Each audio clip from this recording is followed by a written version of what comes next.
The country remain canceled classes for today after the teachers union voted to switch to remote learning because of record levels of COVID. The union says safety protocols just aren't good enough. Officials say online learning has been devastating for children's education and mental. All right, sending Reverend Johnson through. Biden says he thinks schools should stay open. We know that our kids can be safe when in school. Reverend Johnson, how are you? School should remain open. I am well, Sandy. How are you? Doing great. Doing great. Just one moment. That gridlock on snowy I-95 Trying to get these last few bits together. How this goes. How was your holiday? It was nice, very nice. What about yours? It was good, quiet, uneventful, thank goodness. And hours. That's what we look for. Oh my gosh. Oh. Okay. Well, these days, that's what we look for. Look, honey, because it is. You talk about. Well, it's just these are just very interesting times, and you ask God for something, you ask God for change, and God gave it to us. Yes. And there we have it. So, just give me one more hot second. Fox News host Sean Hannity's lawyer says they are reviewing a request from the House just investigating the January everything. I insurrection. had a feeling we were going to be. I had a feeling we were going to be. It appears the North that Korea they were going to go. That they were going to be out of school today. Yes. Yes. I spoke with someone that had that attended the union meeting and knew that was going to happen. What are we talking about? Well, until these folks get it right, that's the way it ought to be. Because it's not fair to have everybody fumbling around in the dark, which is what they are doing. And that's not Lori Lightfoot's fault. I mean, we don't have a system that's built for redundancies, if we are only ready for sunshine days. You remember when we had the snowstorm of 79? Oh, yes. We lost a mayor over that, as you recall. And, well, we should have. It was like, wait a minute. But, because the city was not locked down for 2 weeks, really. Because I know we went back to school, but nobody was at Whitney Young. After the first week, they let us come back to school. Honey, the classes were empty. Nobody was there. People started getting back out like Thursday, Friday. I remember that. It was like you were getting to school and you were just having a good time, seeing your friends. We were still in class, but it just felt surreal, So anyway, but we're going to be talking about that today and about January 6th.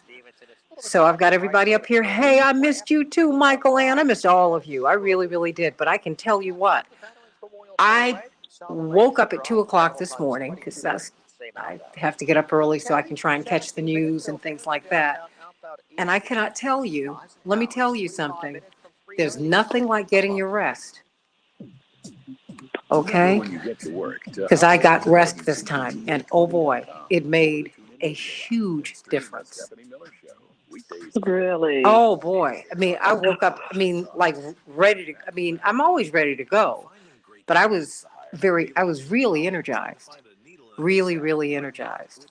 And so I said, wow, because I've been getting by on really 2.5, 3 hours of sleep a night. I don't want to oversleep. And I just want to get things. I've always been a little, my father used to worry about me when we were growing up. Thank you, hon. Because he always felt that I was a little high strung. Like he was like, you don't have to study all night long. I never thought I'd say this. Right. But and that used to worry him. And that was one of his concerns when I went away to college. That's all I would do. So when I think about it, I used to see him a lot. My first 2 months in college, he called me every Friday night to see what I was doing because he wanted to make sure I was going out. My mother was fine that I wasn't, but I did go out. He said, no, no, no, no. You could have gone to Northwestern University of Chicago. No. 10 seconds. Malcolm X, anybody? He said no. No shame. You remember Dr. Hurst? We loved what he did at Malcolm X. Oh, yeah.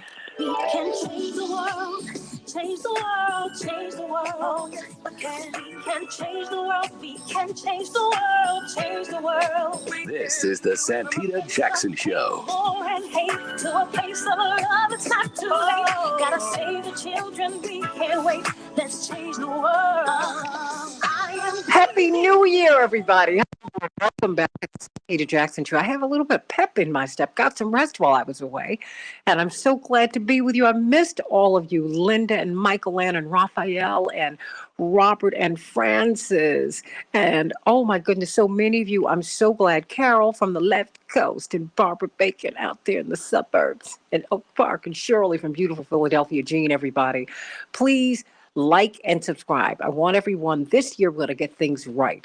If you want to meet me on Facebook, please go to the Santita Jackson and Friends page. The Santita Jackson page is just a landing page. I can't communicate with you there. So please, everybody, go to Santita Jackson and Friends. That's where I need you to go. And please go to the Santita Jackson Show YouTube channel. Everybody, please like and subscribe and watch the show from there. We're going to be making some changes this year, shortening the segments so that you can, have a better viewing and listening experience with the Santita Jackson Show. So I'm coming to you from WCPT, the nation's largest progressive talk radio station, and AM 950 Radio, the voice of progressive Minnesota. What are we talking about today? January 6th, of course, and boom, the Chicago Public Schools. Well, the teachers voted by a margin of more than 70% to teach and for the students to learn remotely today. What do you think about that? I want you to call me at 773-763-9278, 773-763-9278. People are concerned about the safety of the schools. And that's why we're going to be talking with Dr. Shanina Knighton, infection preventionist. Remember, she says prevention is better than treatment. And Dr. Deborah Furholden. And we're going to have Commissioner Brandon Johnson and some teachers. And we're going to be really walking through this over the next few days. We're not going to be able to do it all today. But we want to look at what a classroom ought to look like. We want to hear the teachers' concerns. We want to hear the parents' concerns. We want to hear the children's concerns. And we're going to walk through this every day for the first half of the show. Okay, we want to do that. So I want to hear your thoughts, everybody, today. Do you agree with what the teachers decided to do? And mind you, this didn't start in 2019. I was just talking with Pastor Vicki Johnson about 1979 when we lost a mayor because our mayor Blandick then was not prepared to put salt on the streets when we had this massive, once in a generation storm. We're not really prepared as Americans for the rainy day. Think about that, everybody. So let's get right to it. Let's get on the ball. Let's get things started in 2022 on the Santita Jackson Show. I want to hear your voices today. Hey, L. Stanley Davis and Renee, how you doing? Renee, I want you to call in. And let us know what your thoughts are because you've been working with our children for decades, and we just thank God for you and all that you have done. Everybody, the Santita Jackson Show, Wednesday, January 5th, 2022. Chicago will have a high of 29 degrees. Snow showers. Yay, finally. Oh my gosh. Minneapolis, St. Paul, 14 degrees. Brr, as John Coleman on ABC used to say. And snow. The Dow closed up 214 points yesterday. The NASDAQ closed down 210 points. And the S&P 500 closed down 3 points. The Thunder will be playing the Timberwolves. And we are, the Blackhawks won yesterday. I don't use that term. I want them to change that name. Don't you think? If it's insulting to the indigenous people, let it go. But the Avalanche defeated the Chicago team 4-3. Everybody, Chicago Teachers Union have walked out from our schools over COVID-19 concerns. Well, that's the headline, but there's much more to it. So we're going to be talking about these soaring COVID rates and the teachers concerned about safety. More than 70% of the teachers in the union, the rank and file, voted to be out of class and to teach remotely. Of course, that puts them at odds with the mayor and many other officials. You see, the mayor of New York is saying the same thing. Most people are saying we've got to get our children back in school. Indeed, this is where many of our children have to eat. So what's going to happen? What has been put in place? We got to talk about that on the Santita Jackson show. And of course, now we're coming up on the first anniversary of the January 6th Capitol riot. Law enforcement and federal authorities, including the Capitol Police and the Department of Homeland Security, are ramping up security efforts near Washington, D.C. before tomorrow's one-year anniversary of the Capitol riots. Homeland Security Secretary Alejandro Mayorkas said that the country is at a heightened level of threat, but added that the DHS is not aware of any specific threats against the Capitol or against our legislators. What do you think about this, everybody? I want you to call me at 773-763-9278, 773-763 WCPT. Want to hear your thoughts today. The CDC is now doubling down on isolation guidelines after criticism. They say that people can take a test if they have access. We need to find out what that means. You know, if you're asymptomatic, can you just walk around shedding virus? Because it seems like that's what they're saying. I don't know. I'm a little confused, everybody. Despite the Omicron risk, everybody, the TSA is still requiring travelers to drop the mask at airport checkpoints. Many safety experts are raising concerns about that. And there's pandemic profiteering, according to this report from Common Dreams. Walmart and Kroger are raising prices for one of the more widely used at-home coronavirus tests. Now, they're already expensive enough, but critics are accusing these U.S. retailers, among the biggest and most profitable in the world, of exploiting an Omicron-fueled surge in demand for the kits to pad their bottom lines. In the meantime, President Biden's disapproval has hit a new high as voters give him bad grades on the economy, according to this new CNBC Change poll.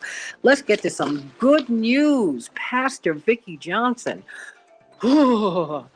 I need some good news, but I feel really good. Number one, I'm with you today, and that's a blessing. How are you? Happy New Year. Good to you, Santita. I am happy to be with you as well. What a blessing it is. What a blessing. Good morning to your morning stars and friends, and Happy New Year to each of you. There is good news. I have found that God speaks and moves, not only in cathedrals and chapels, temples and mosques, synagogues and shrines and sanctuaries. God speaks and moves all around us in big and small ways. Last week, while watching television, a commercial came on. I don't recall the product they were pitching, but God spoke to my heart in the closing line, which said, "Keep moving forward. Keep moving forward." Upon hearing this, my mind had a flashback to when I took the church youth department roller skating, which I had done on many occasions. I normally sat and watched them or read a book. But this particular time, they convinced me to put on skates and get involved in the action.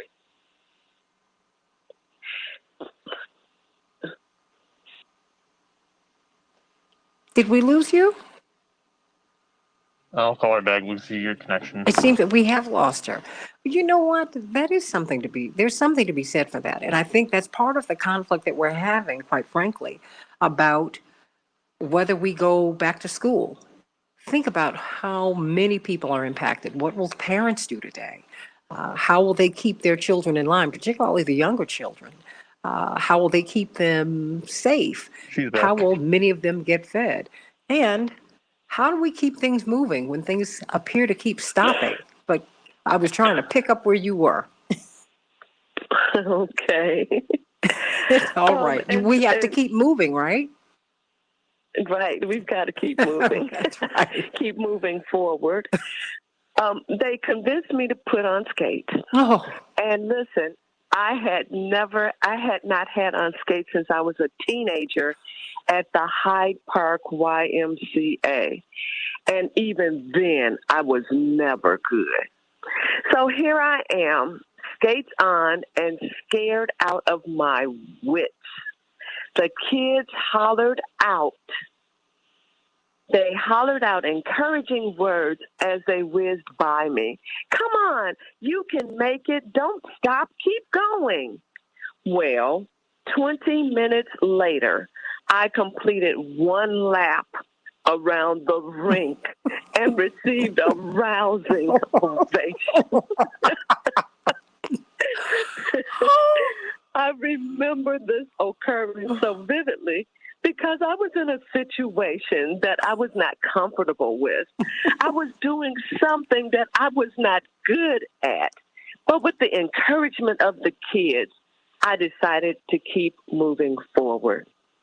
Upon entrance into this new year, I want to be your cheerleader today, to encourage you to keep moving forward. You may be doing what you've always done and are a little weary. Keep moving forward. You might be embarking on a new venture and seem to have hit a brick wall already. Keep moving forward. Or all might be going well. Whatever the case, keep moving forward. It might take you longer, like me, on skates.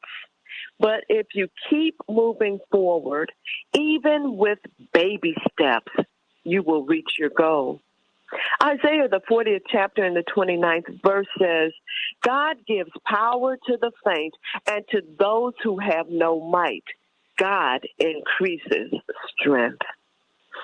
Keep moving forward. If you will do this, and I'm sure you will, then to me, that's good news. amen to that. I love that. I love Amen. that. I love that. Because you know what? You really do have to keep moving forward. Because it seems like when things are going so well in your life, something happens that makes you go, oh my gosh. There's always some balance, and there's always the fight to keep moving forward, to keep Yes. moving forward, to keep moving forward. But that's what we must do. That's what we're here to do. That's what we're here to do. I'm Yes. sending you so much love today, and I thank you. Thank you, Paula. I do feel well rested. Really do. I Thank do. God. I do. Oh, my gosh. Let me tell you something. And you know what? Because I keep moving forward, but there's some things that I tell you what, take care of yourself along the way. If I've learned anything Yes. from this, I have learned, Pastor Johnson, it's so important to take care of yourself. And ultimately, you're the one who's responsible for taking care of yourself. You've got to do that.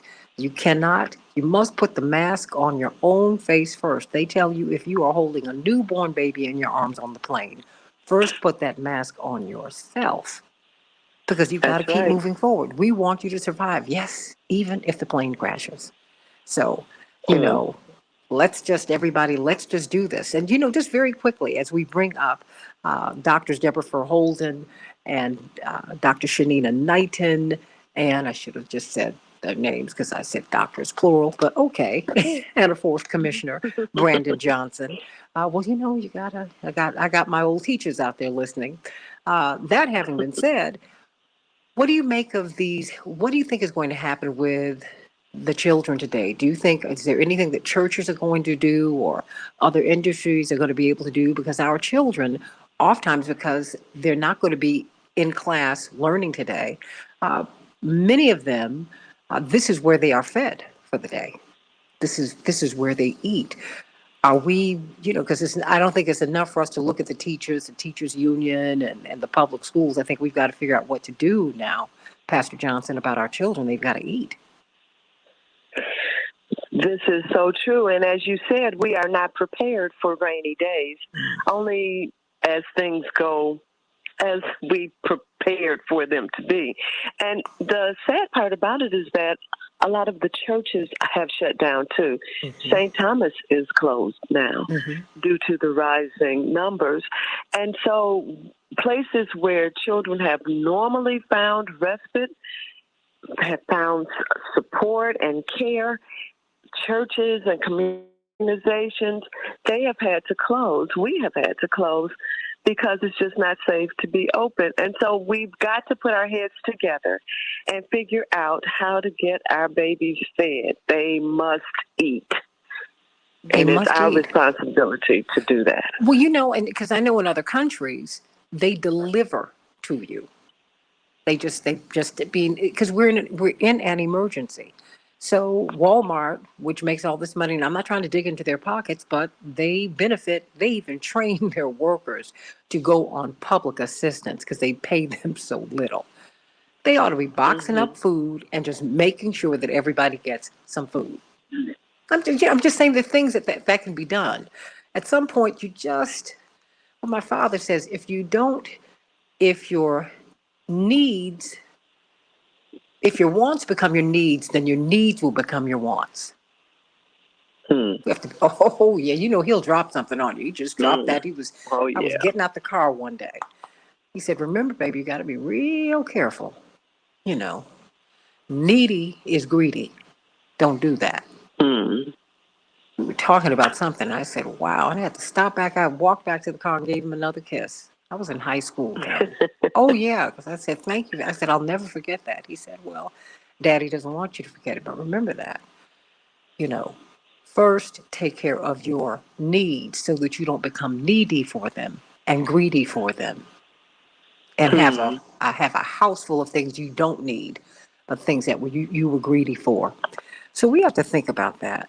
We have to think about that. So you know what? I want you to stay right there because, you've been a leader in our community. We've got Commissioner Brandon Johnson and Dr. Deborah Verholden, who's the Associate Dean of Public Health at the School of Medicine at Michigan State University. Let me first thank Commissioner Brandon Johnson. He's got 50 jobs, beautiful wife, 3 beautiful children, and he's been a teacher. Now he's our Cook County Commissioner. I'm so proud of him and so honored that he serves me and speaks for me and so many of us. I don't care what neighborhood you're in. You're mine. I claim he's my commissioner too. That having been said, before we come to you, let me thank you for standing in for me so that I could get some rest, Commissioner Brandon Johnson. And so that Pastor Johnson and Dr. Deborah Verholden, he is very instrumental in having me get this job here at WCPT. I kind of half forgive him for that. I'm grateful, but I don't know. I'm getting no sleep, but that's all right. I paid you back last week. I love you so much, Commissioner Brandon Johnson, and I'm glad you left me a little space so I can have a job to come back to. Thank you. But he's a brilliant broadcaster.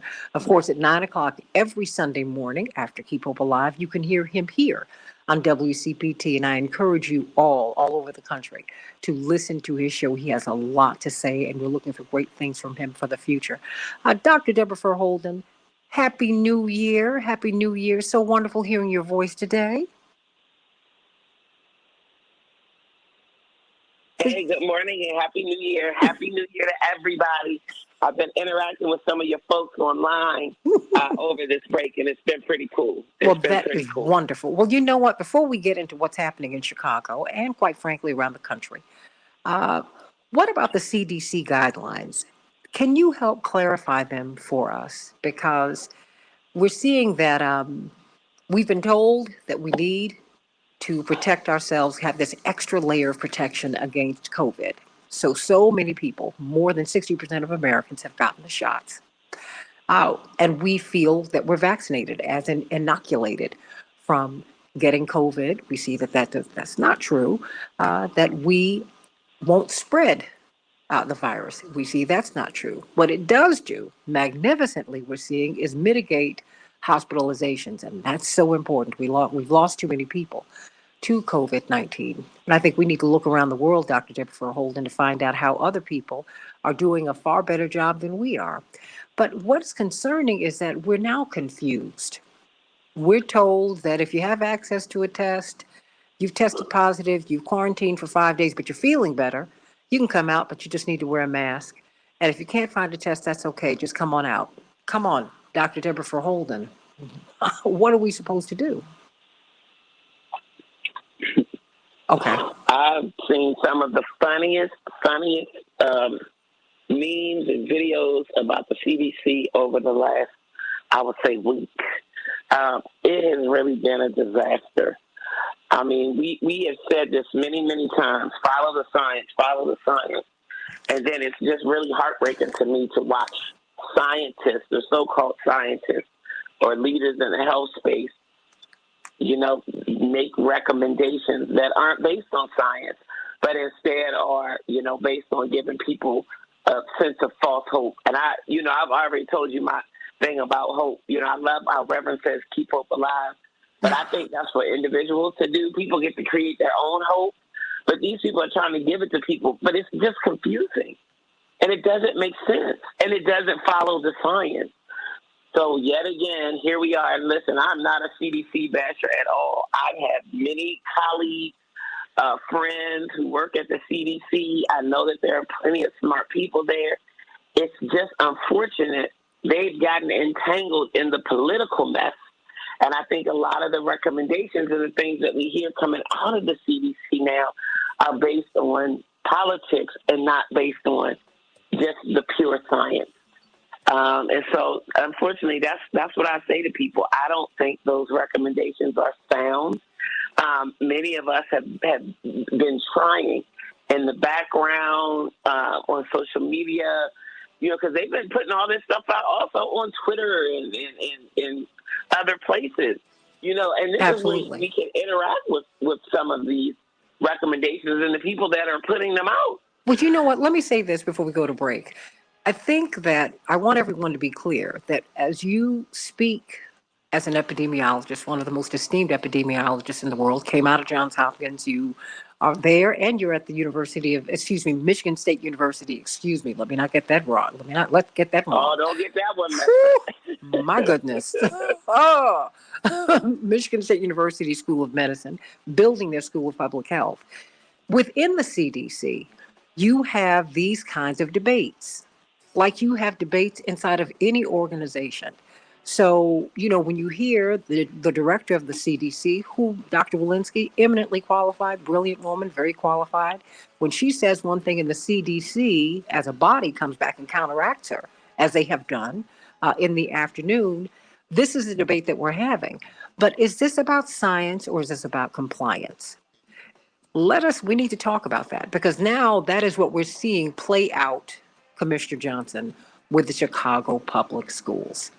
And we want you to speak to that, along with Mike Smith, who is an organizer with the Chicago Teachers Union, and some other people. And Renee, I want you to call in. Call us at 773-763-9278. 773-763-9278. At the center of this conversation we're going to have, Dr. Deborah Holden, because, this is a public policy issue. Did not tell you public policy was coming after you this year in 2022? Told you. Back with more of the Santita Jackson Show in just a few minutes. Dr. Deb? Yeah. Did not tell you? It's always been, for me, it's always been about the policy. I told you. Those are the things we can't control. And I always tell people, I'm like, people so easily seduced. They'd be so happy to see one of these elected officials show up at an event. I'm like, I don't need you here. I need you to take your butt back to whatever office you're in and put some good legislation in place and make sure there's resources behind it and make sure you can whip up the votes to get it to go through. We need policies to support the changes that we want to see. We're trying to get these things baked in, and you can't get it baked in if it's on a wink and a handshake. You've seen during this pandemic, we had all these things that were, supposed to be on the, honor system. And we don't have enough honor to operate on the honor system.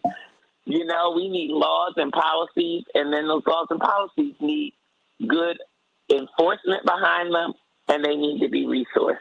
Hold on and one second. That, Oh, please, you know that. And we have a government official on with us, too, to talk about this. Commissioner Johnson? Hey, good morning, Santita. You had me cracking up here this morning. Good to be back. It Disrupting really my is. sleep, messing up my sleep hygiene. You've done that. But wait, hold on a minute. Call All Miss right, sending Cruzat. Dr. Knight and Dr. Reeves and Savara through. Okay, did you get Mr. Ooh. Were we able to get Mr. Smith? Mr. Smith, he's not on the rundown. Or not the Okay. guest that Brandon sent.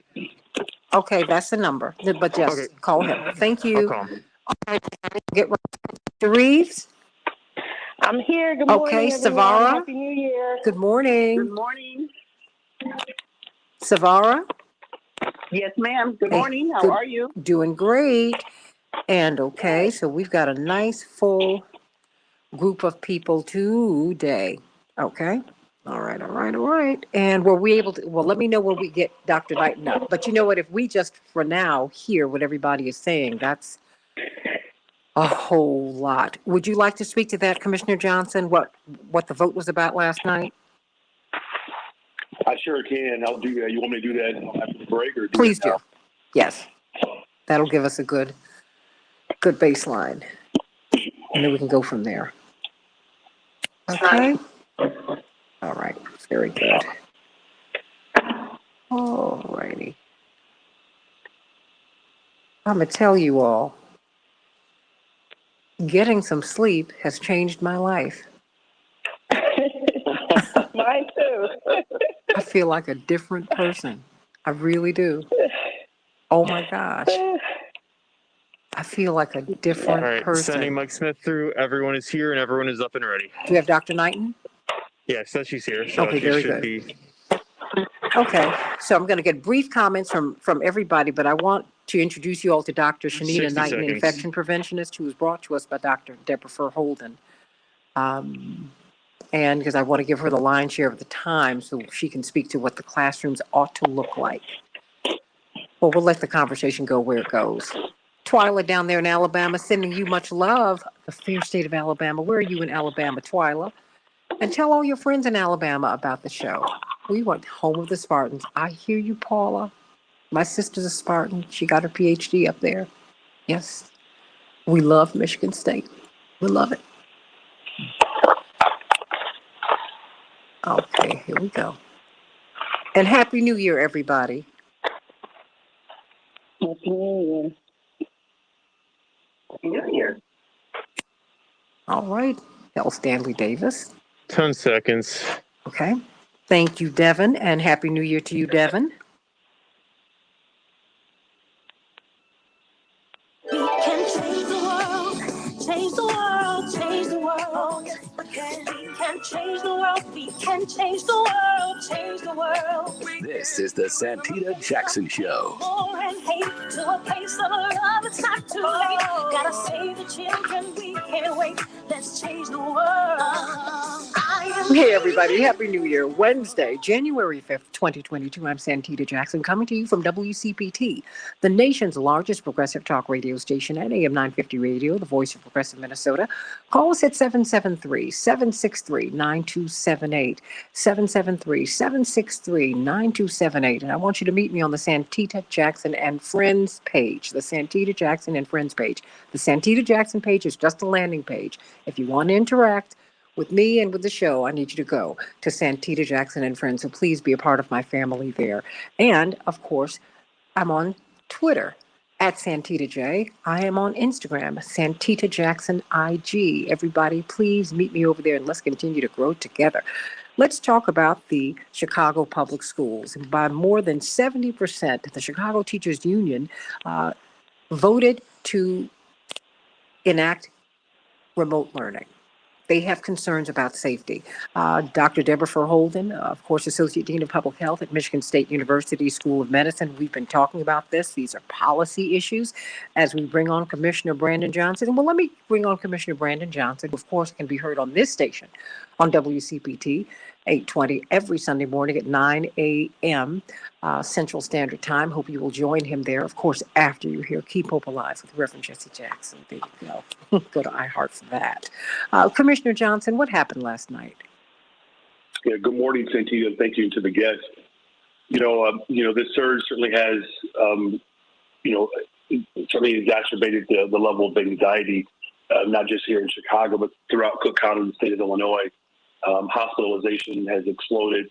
There might be less than 7 beds, less than 8 beds available as of yesterday. And so, the really harsh reality is that in many of the schools here in Chicago, and you've seen this throughout the country, folks have not returned.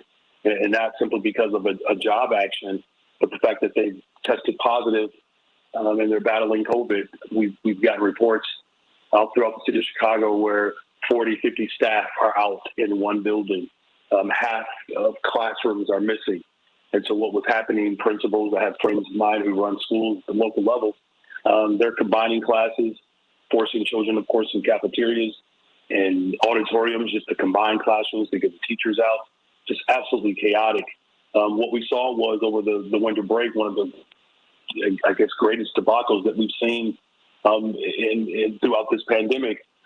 Test kits never made it back to Chicago Public Schools. The one that did make it back to the Chicago Public Schools in the city of Chicago were deemed invalid because you just saw stacks and stacks of these tests or unused tests outside of FedEx boxes. And so as a result, educators made a really hard decision. And as inconvenient and as tough as this is for everyone, I have my 14-year-old, 9 and 7-year-old, they're asleep now. We'll get them up going at some point today. But they made a tough decision to challenge the city and Chicago Public Schools to put a real agreement in place so that parents have some direction on what to expect. So right now, there's no metrics that determines whether or not a school community should go remote. Unfortunately, there's not a robust testing operation like we're seeing in Los Angeles, where adults and students have to take a test before they even return on the 10th. We're seeing suburban schools around the city of Chicago. They're going remote, private schools. And so the challenge really put educators in a position where they have to defend their right for safety for themselves as well as the students. And of course, I support that effort. And that the vote that was taken last night, 20,000 members, so almost 80% of the membership voted within 4 hours, and they overwhelmingly said 73, almost 74% said we cannot continue to be in this type of chaos and expect real learning to take place. So they're holding the line, challenging the city of Chicago and Chicago Public Schools, the public health department in the city, to one, really deal with the harsh reality that this surge has left many of these school communities vulnerable. And so in order for us to really know what we're dealing with, we got to get people tested. And then two, put together metrics right now that they agreed to last year. And then the city decided to go back again to say if a school is going to close, at least parents have some sense and an idea of what will occur in the event a school has to close, because they don't see the urgency of holding the system as a whole accountable and shutting it down until we can get a handle on this really contagious variant. Well, because look, there's confusion with the CDC. So this is not a city problem or even a state problem. It's a national problem. we got some issues here. And you brought a wonderful gentleman, Mike Smith, who's from the CTU, who is a field organizer with the Chicago Teachers Union. Mike, welcome to the show. Happy New Year. Sending you much love and give all our love to all of our people, Stacey and everybody out there in the Chicago Teachers Union. What do you see? Yeah, it's a really difficult situation that we've been in for about 2 years, and the realization that the folks over at CPS, the mayor, is unable to prepare for this, knowing that this could be the situation, is really disappointing. When I think about just the testing, where they said they had 150,000 tests for people in the most vulnerable communities, and didn't have the resources or the plan to collect those 150,000 tests. What was your real intentions of even passing those out?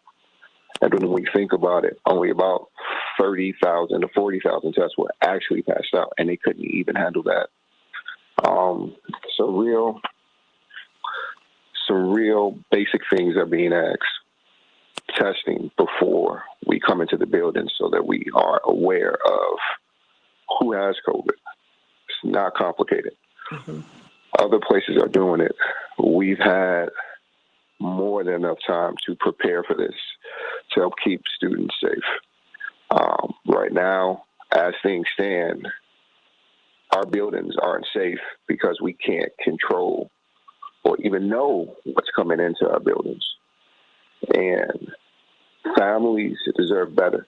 I really think about the 63 boycott where students walked out of the classrooms because they said, we're not getting the same type of education. We're not getting the same type of benefits that other places are. 63 students said they got old books. They were all cramped into the classrooms. And these are Black kids during this time in Chicago. Fast forward, 50 years, and we go to these same areas where we're having these outbreaks in these certain classrooms, Park Manor, Carnegie, all these neighborhoods where Black people live, and they're still getting the short end of the stick when it comes to education. Now we're in a situation where we're saying, let's prepare. Let's do this in a way that can support these people of these communities. And the city is just like, no. Now they're saying school is canceled. That means no one is learning. No one in these Black communities are learning. The teachers, the people that come to work every day who are saying we need to give these kids an education. They're being denied. Our children are being denied an education again by the system. Well, Mike, are they In the also? 60s, Let me just ask go you ahead, this, because no, it's okay, because so many of our kids go there. This is where they eat reliably every day. Are the schools going to be open so that they can eat? I mean, it's all a matter of perspective when you look at it. When we were remote, schools still provided lunch for students. Mm-hmm. Now, all of a sudden, that's a problem. Now they have to come into the building to get the food. It's a matter of perspective when we look at this. Schools have not been running the same since the pandemic. I just left the classroom in September. It's different. It's different. I'm in the class one day, I got 20 kids. The next 2 weeks, I got 7. How are people learning? One day in the classroom, in the school building, there's 15 teachers out. There's no subs. We got kids sitting in empty classrooms in front of computers, learning from someone who's remote. The situation of saying kids going back into the building, they're going back into a building, but it's not the same as it was prior to the pandemic. Learning in the building is difficult. Functioning, operating school under the pandemic is difficult in the building. And people need to be aware of that. And we're not. It's not school as usual, yeah. And we're not. Mike Smith, Chicago Teachers Union. You know, we're going to be doing this for the next few days, everybody. This conversation is not going to end at 7 o'clock today. We're going to be back here, same time tomorrow, talking about this, because we are going to work through this and find out what the teachers are asking for, what the parents and the students and the janitorial staff and the people who serve our food, everybody in that ecosystem. We need to know what it is that people need. Savara Cruzat, you are a special education teacher, and you've been teaching our children with special needs for years. And when you're dealing with special needs students, I would imagine you would have to be more tactile. I mean, it must be more challenging to teach them remotely or even to be away from them in a classroom. What do you see? What are the challenges that you all are facing as teachers? Oh, I definitely, there are so many of our students that, yes, are responsive to more tactile interactions. But I've learned to kind of compensate that by being more animated, more emotive, and trying to bring more levity to the classroom, more nurturing in another way. It is.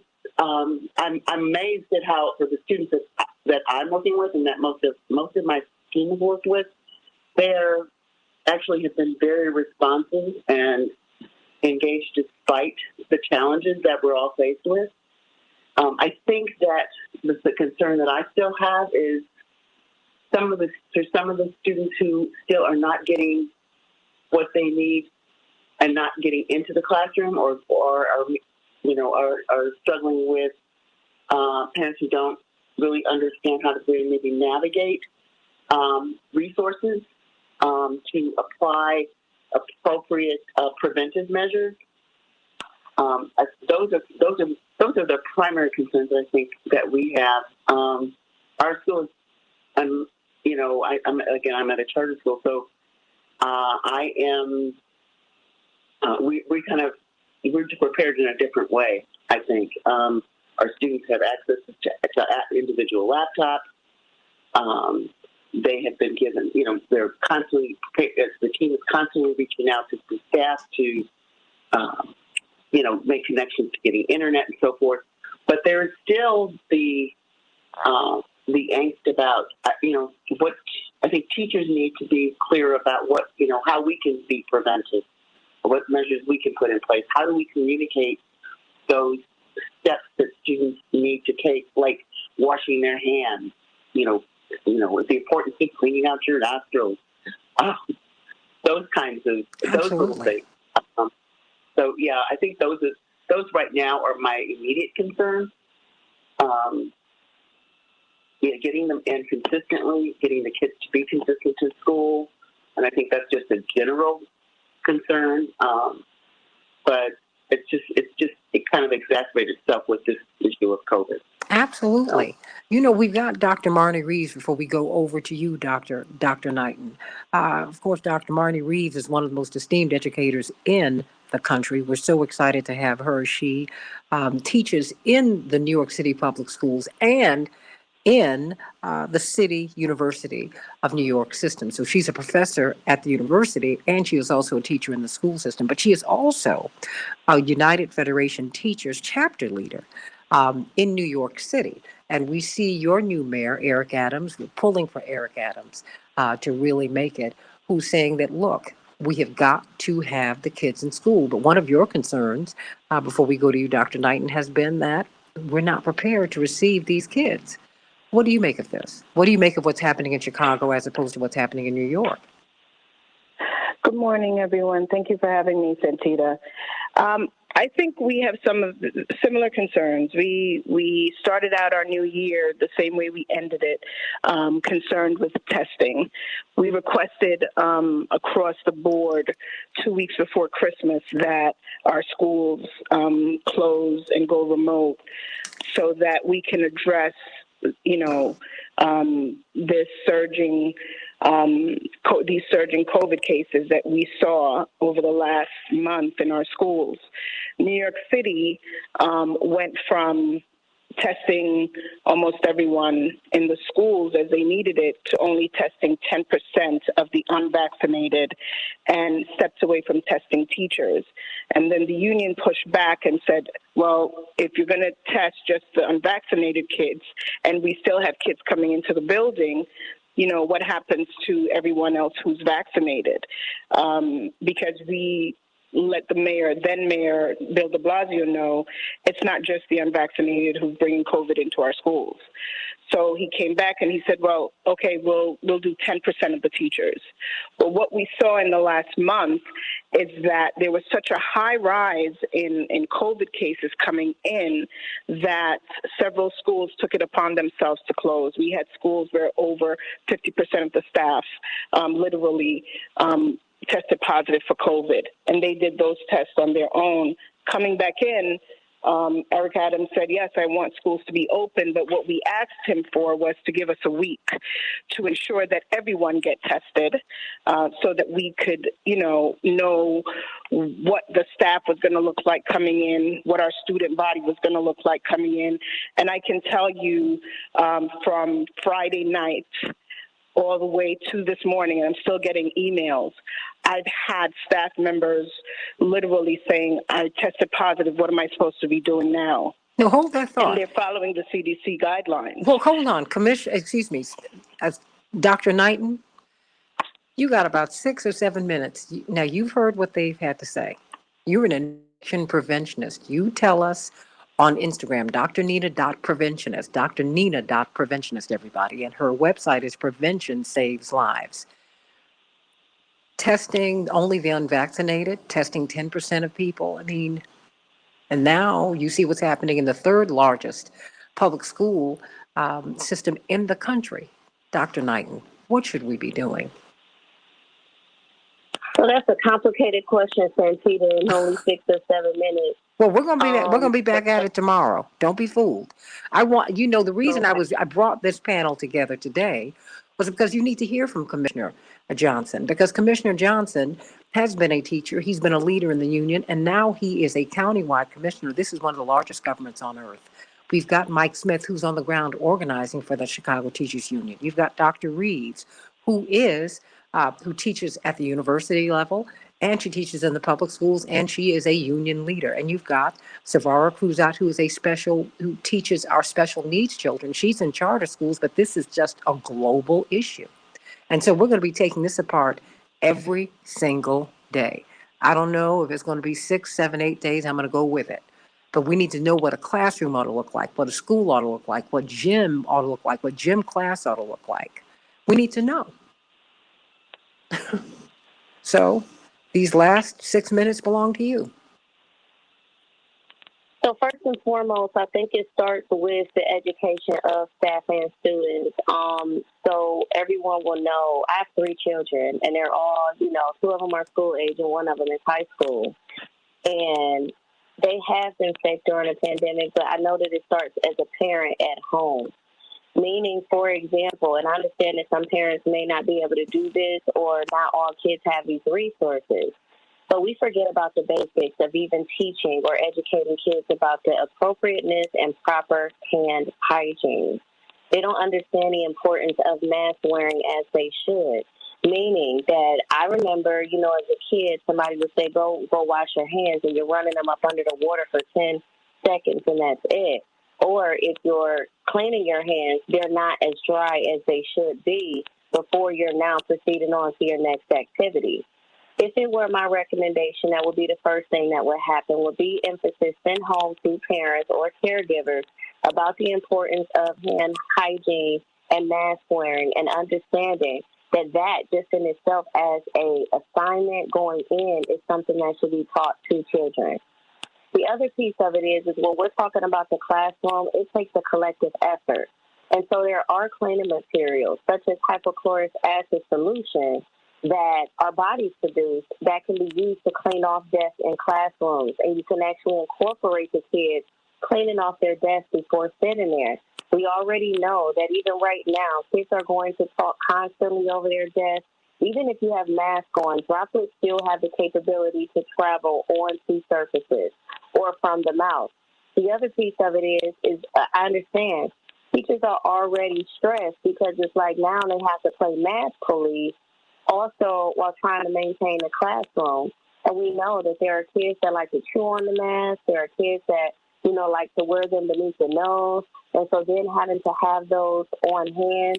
And so the question then comes, just like we incentivize for good behavior, we incentivize, for grades, there has to become some incentive, some incentives for kids wearing their mask correctly and making sure that they're keeping their nose covered. Because it's then that we're actually educating them while also being able to keep ourselves safe. And I can't leave the teachers out because I'm seeing this happen too, even with my kids, that constant reminder of an educator to make sure that they're pulling their mask up. I understand it is tough to sit in the classroom between 6 and 8 hours a day and have that done. But with that being said, there should be, and again, it's going to take time, but there had to be routines established of when teachers would be able to take, let's say, math breaks, right? Or when kids are outside and they're at recess, making it intentional that they can be outside so that way that they can have a math break. We know the chances of spreading COVID while you are in outside air is minimal. And so providing opportunity for that to happen, is essential. The one thing that is upsetting, whether I'm looking at Cleveland Municipal School District, Chicago, New York, or anywhere else, is the fact that it's been 2 years. They've had 2 years to be able to prepare and to get this thing right. And in a lot of the school systems, we actually saw that some of these preventative practices were working, the ones that were implemented. However, the problem is when, the teachers start getting worn down and, the measures start getting relaxed. I mean, the fact that, individuals would say, oh, it's just a cold. We've become comfortable without understanding Omicron symptoms off the bat. Oh, like it's just a cold. So we now have normalized being sick again going into work environments. So we have to think about those things. I know educators that are still talking down to children. An adult should be eye level with the child, because if you're talking down to a child, you're spilling droplets directly on that child when you are inside of the classroom. And so there's a numerous amount of things that can be taking place in regards to routine cleaning, and in regards to making sure that everyone is on board. I know that some of these school buildings have old heating, ventilation, and air conditioning systems. That right there in itself is not a help, because if the air is thick and they're constantly just spreading droplets in the air and there's no outside air that's coming in with air exchange, the air itself can be a potential contaminant for being able to spread COVID, and it very well may have minimal to do with people's hand hygiene and mask practices because the air is not being taken care of. So we have a lot of different factors that goes into this that has individual procedures just in itself. When we're talking about the air and the proper amount of air exchanges, when we're talking about mask wearing, when we're talking about cleaning, meaning is the staff even prepared to understand what disinfecting looks like? I've seen individuals spray something really quick and wipe it down, and many don't understand that on the back of the container, it says, please allow proper contact time, which means that solution has to sit on that surface.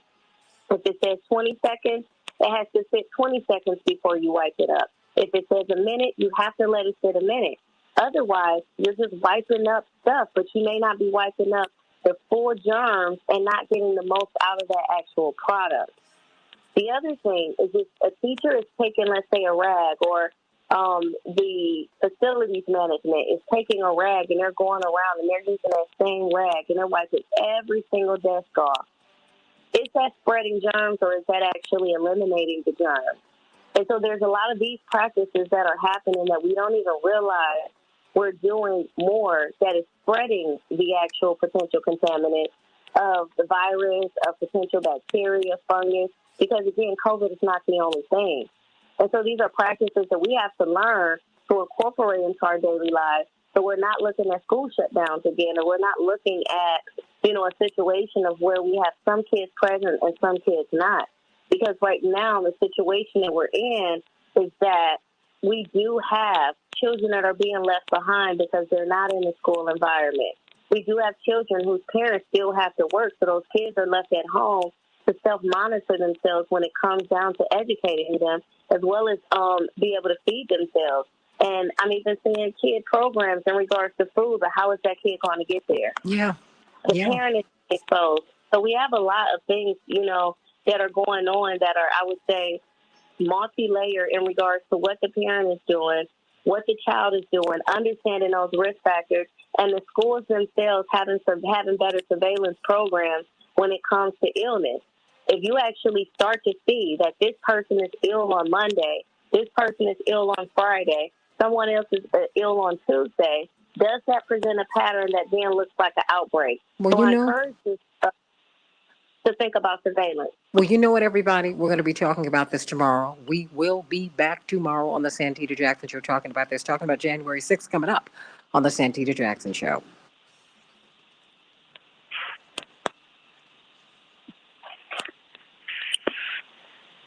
Mr. Smith? Yes. Had no idea that that's what was happening in these classrooms, in these schools, classrooms, schools. Yeah, it's tough. I mean, and you just think about how it was Santita? in school when you had a sub. Oh, hold Now, on. I'm sorry, imagine there's Mike. no subs. Mike, I'm sorry. Hold on one moment. Yes, Devin. I apologize. We actually have no phone lines open to call the Okay. guests for the next hour is Well, my problem. No, and I'm gonna no, it's okay. I'm gonna have to let you all go. But before you do, Mike Smith, can you join us in the morning? I'm not gonna have as big a panel. Yes. Okay, fantastic. And Dr. Knighton and Dr. Verholden will be here. Commissioner Johnson, you let me know if you can join. I know you've got a lot going on. And Savara and Dr. Reeves, I'm gonna have you all as part of our floating panel, because we have got to talk about this. We have got to talk about this, but I'm very interested in having, and just in having you all do one-on-one, because this is just a whole lot. It's a whole lot. And these are, just so that you know, Mike Smith, these are the concerns that Dr. Reeves has been talking about for 2 years in New York. This is why you need an education amendment to guarantee equal access to equal high quality education for every child. When my brother was in Congress, that's something that he wrote and pushed for. This has got to be a federal issue. We cannot continue to do patchwork on education for our children. This is ridiculous. So I'm sending you all much love, and I'll see you all in the morning. And you know what? I'll send you my number. So I would love to talk with you, Mr. Smith. All right. But I have to let you all go because we need phone lines. Say something. No, I said have a great day, everyone. It's Marnie. Dr. Reeves, thank you. Dr. Reeves. Thank you very much. Okay. Have a great day. Thank you. Bye. Bye. I'll see you all in the morning. Okay, so we will do this, and I've got a question for Dr. Knighton and Dr. Verholden about Robert Williams said his copper-fit neck and face guardwell mask did not protect him from Omicron. Oh my gosh. Robert, please let me know that you're doing okay now. This is just ridiculous. And they're selling these masks and they look cute, but do they protect you? Well, the thing is, it's like people still not taking accountability for how they touch them and interact with them too, or throwing them on the back, or throwing them on the floor, or touching the front of them after they didn't touch their phone. And so it's more than just wearing a mask. Like if you're not handling that mask correctly, or you one of those people wearing it for 5 days, and you done been out in multiple settings where it's been crowded, and the mask did what it was supposed to do, which means protected you from from a lot of the germs, but you touching the front of the mask, then yes, you're contaminating yourself. Well, I talked a lot about contamination and cross-contamination. No, we're going to be talking about that over the next few days because, I don't know if you heard Mr. Smith, but you... Sending Dwight McKee, Attorney Patillo, and David Masiocha through. Okay, of course, to hear what's happening in these schools. People just think that the teachers are just complaining, but I think that people need to know what they're experiencing in these schools. That's important. You need to know, that the classrooms aren't full. Folks are trying to figure it out. They're trying to do, I don't care what they say downtown, in the neighborhoods, these folks are trying to figure out remote learning and in-class learning. And they're getting sick. And they're vaccinated. And they're not being given the proper... they're not being educated on sanitizing their environments, on safe practices. Come on. It's ridiculous. This is not their fault. So I'm going to let you all go so that I can get these other lines. Is Dr. Deb still there? It says she's here. She may have muted though. She's going to listen. Have a great rest of the show. She's going to listen anyway because it's January 6th. So just don't drop, Deb. You all can stay. Happy New Year. Because you want to hear Dwight and David Masiocha and Robert Patillo talk about January 6th. So just go on and stay right there, Deborah. Say hello to your friends, to your crew, Deborah. Happy New Year, guys. Happy New Year. When I called you New Year's, I saw you to the baby you sent out. Such a gorgeous child. That one right there, she got my heart all the way. Thank you so much.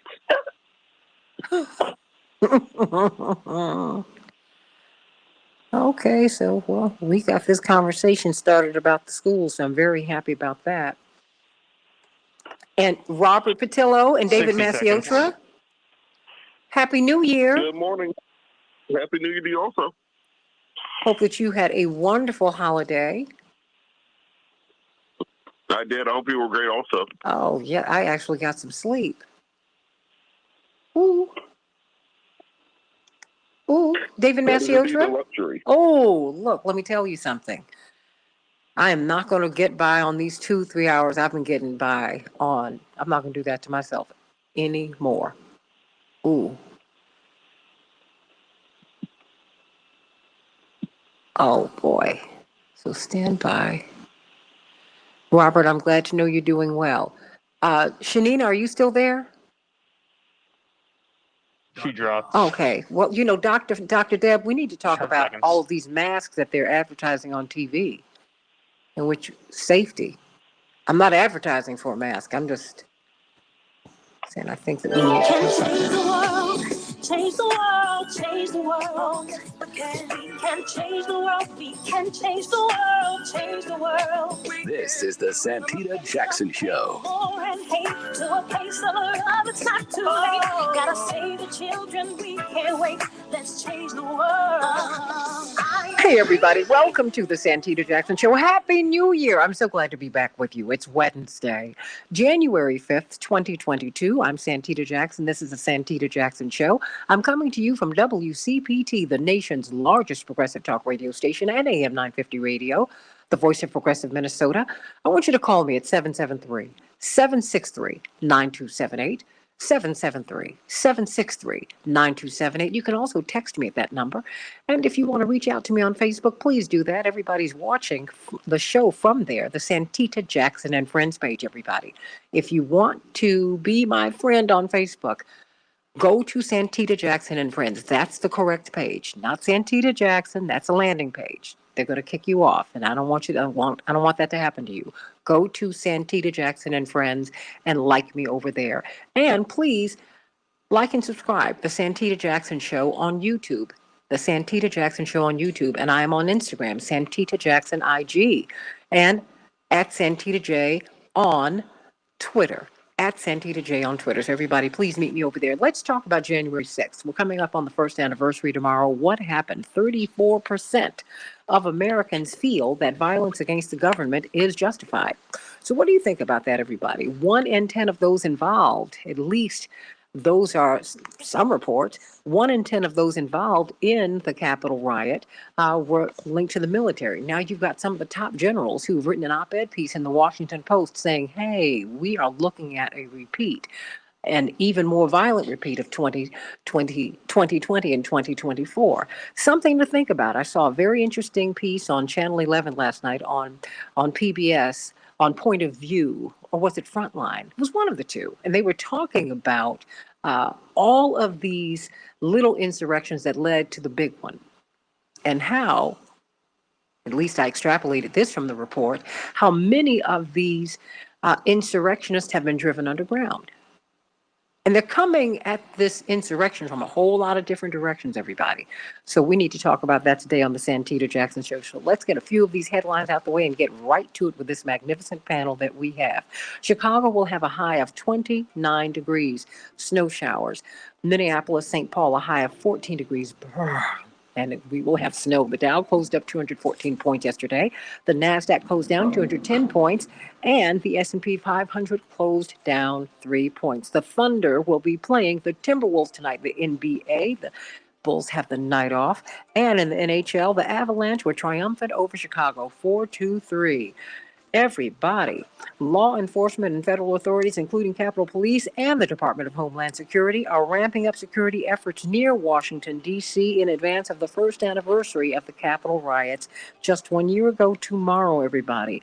Homeland Security Secretary Alejandro Mayorkas said the country is at a heightened level of threat. What do you think about that, everybody? What do you think about that? Call me at 773-763-9278.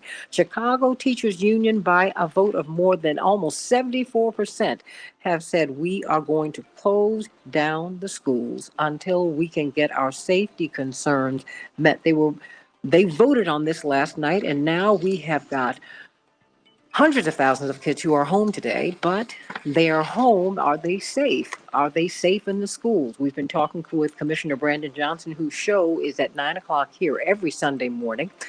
Cook County Commissioner Brandon Johnson, he's been a Chicago public school teacher, comes out of the Chicago Teachers Union, and Mike Smith from the Chicago Teachers Union, as they've been talking to us about what's happening in the schools. We're going to be talking about that again tomorrow at 6:15. You don't want to miss it on the Santita Jackson Show. You'd be shocked at the conditions under which our children are being asked to learn, and our teachers are being asked to teach, and the janitorial staffs are being asked to try and keep a clean building. And what about those who serve our food? Are they being instructed on how to serve that? Got a lot of vulnerabilities in the system, and a lot of people who are ill with COVID who are not able to show up. Are they getting the care? Going to be talking about all of that tomorrow and on subsequent days until we get to the heart of the matter, everybody. Omicron is upending the return to schools, not just in Chicago, but all over the country. And the CDC is now doubling down on isolation guidelines after they have been criticized because we don't quite know what they're saying. They're saying that people can take a test if they have access. Wow. They updated their guidance around isolation on Tuesday, declining to add a clear testing recommendation while saying that people can take a test if they, quote, have access, close quote, and, open quote, want to, close quote. Okay. So despite the Omicron risk, the TSA, if you go to the airport, you, as a traveler, you're still required to lower your mask at airport checkpoints. What do you think about that? To remove them at checkpoints? Is that everybody? And then there's pandemic profiteering. Walmart are hiking prices for COVID tests, everybody. They're raising prices for one of the more widely used at-home coronavirus tests. Now, you could get at-home tests that were priced reasonably. You know, not that a lot of people have a lot of money to spare anyway. $15, $25 is a lot of money. It's a lot of money. That can be meals, everybody. Well, guess what? Now they're hiking the prices. What do you think about that?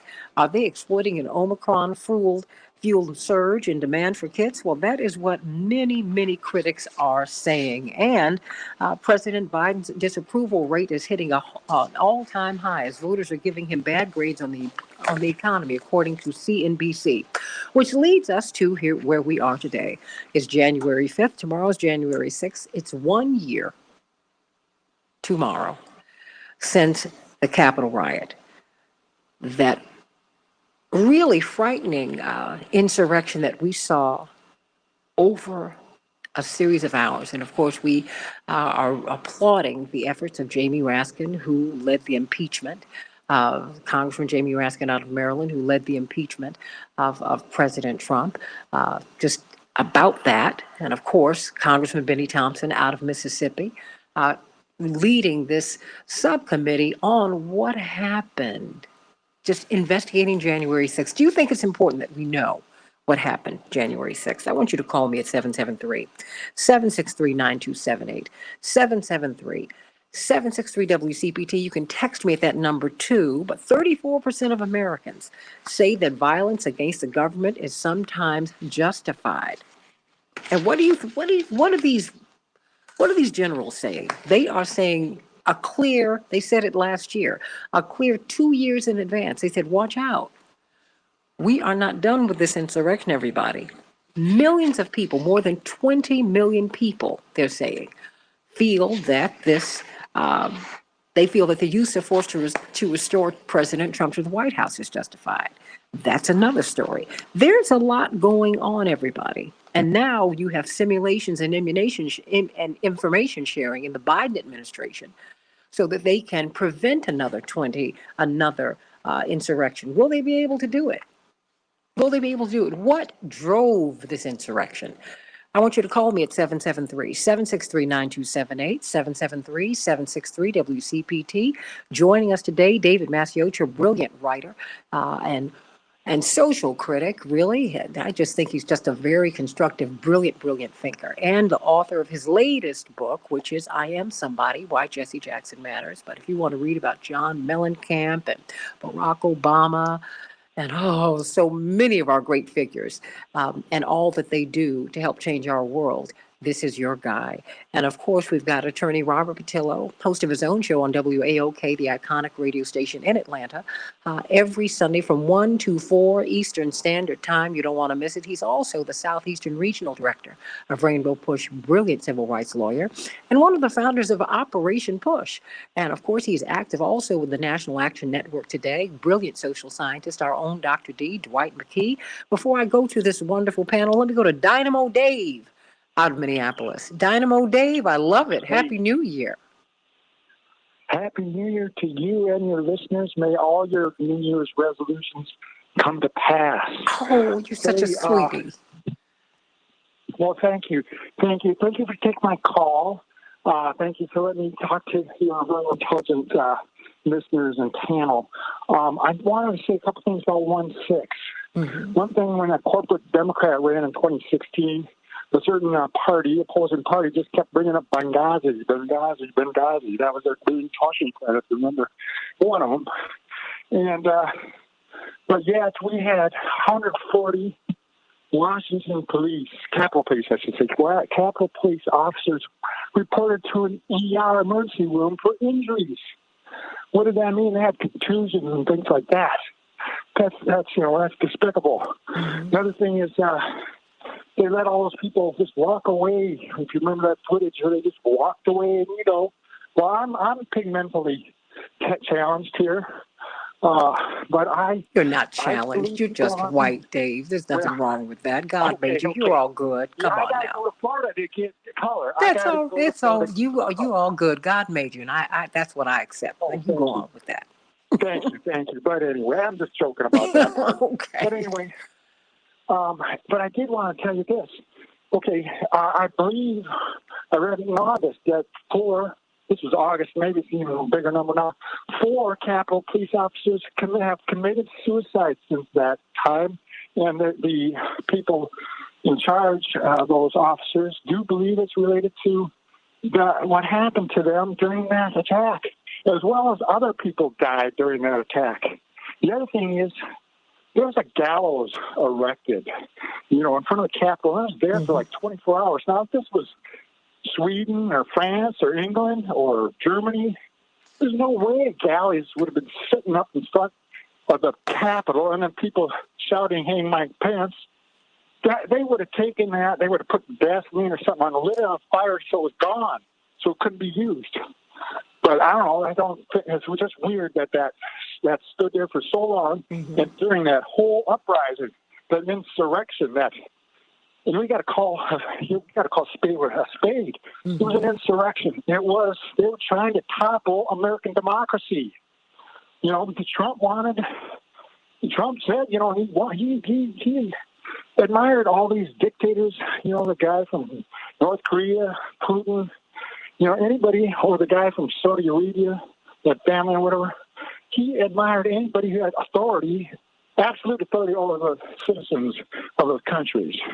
And he hoped, he hoped that somehow that would come to pass for him. But it didn't. I'm glad it didn't. Things did turn out the way we wanted.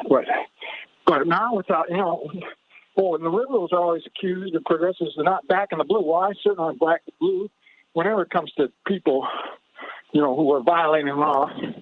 And but if they let all those people free, and as well as I do, if they've been had a different shade of skin, none of those people would have been let free. None. They would have brought the whole Washington buses along, and they would have put them in those buses and bused them to places where they'd hold them until they could prosecute them. They would have put them in jail. They wouldn't have been given bail or anything. Sure. You can bet on it.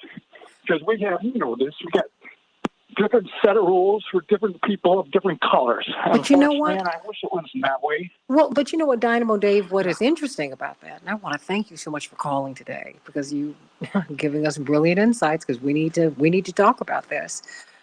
The fact is, I don't think it's over. And I think that if we don't dig down in and look at the roots of this, and look at the emerging fruits of this, we're going to have a real big mess. Sending you much love, Dave. Dynamo Dave, I love it, out of Minneapolis. David Masiotra, what happened last year, and how is it that 34% of Americans today say that violence against government is sometimes justified? Hey, Santita, thank you for having me on. Happy New Year. I will. Happy New Year to you too. I'll try to be equally dynamic. You are, always. But and Dynamo Dave threw a bullseye when he brought up the issue of race, or to be more precise, racism, as it relates to January 6th and the fragile and frail state of our already weak democracy.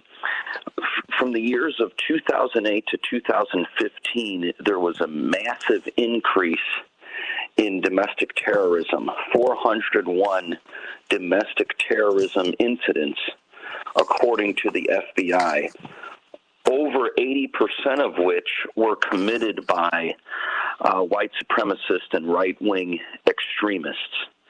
Now, to the point of racism, let's imagine how the country would have reacted, meaning its leading institutions and the majority population, which again is white, had over 80% of those 401 incidents been committed by Muslim Americans or Black Americans or Latino immigrants. The question answers itself. And of course, going back even before 2008 and this uptick began, the most significant, with the only exception of 9/11, which of course is a major exception, but the most consistent and significant source of terrorism on American soil is the Ku Klux Klan, so-called lone wolf actors like Timothy McVeigh, all right-wing groups. And they all operated according to what historian Richard Hofstadter identified as the paranoid style in American politics. That is the idea that some destructive, secretive cabal is attempting to destroy white America and white Americana by giving power to dangerous, subversive, racial and religious minorities. That way of thinking has now gone mainstream within the Republican Party. So you have the violent attack on American democracy, or at least the idea of democracy, as we saw on January 6th, and as we are under threat of experiencing again.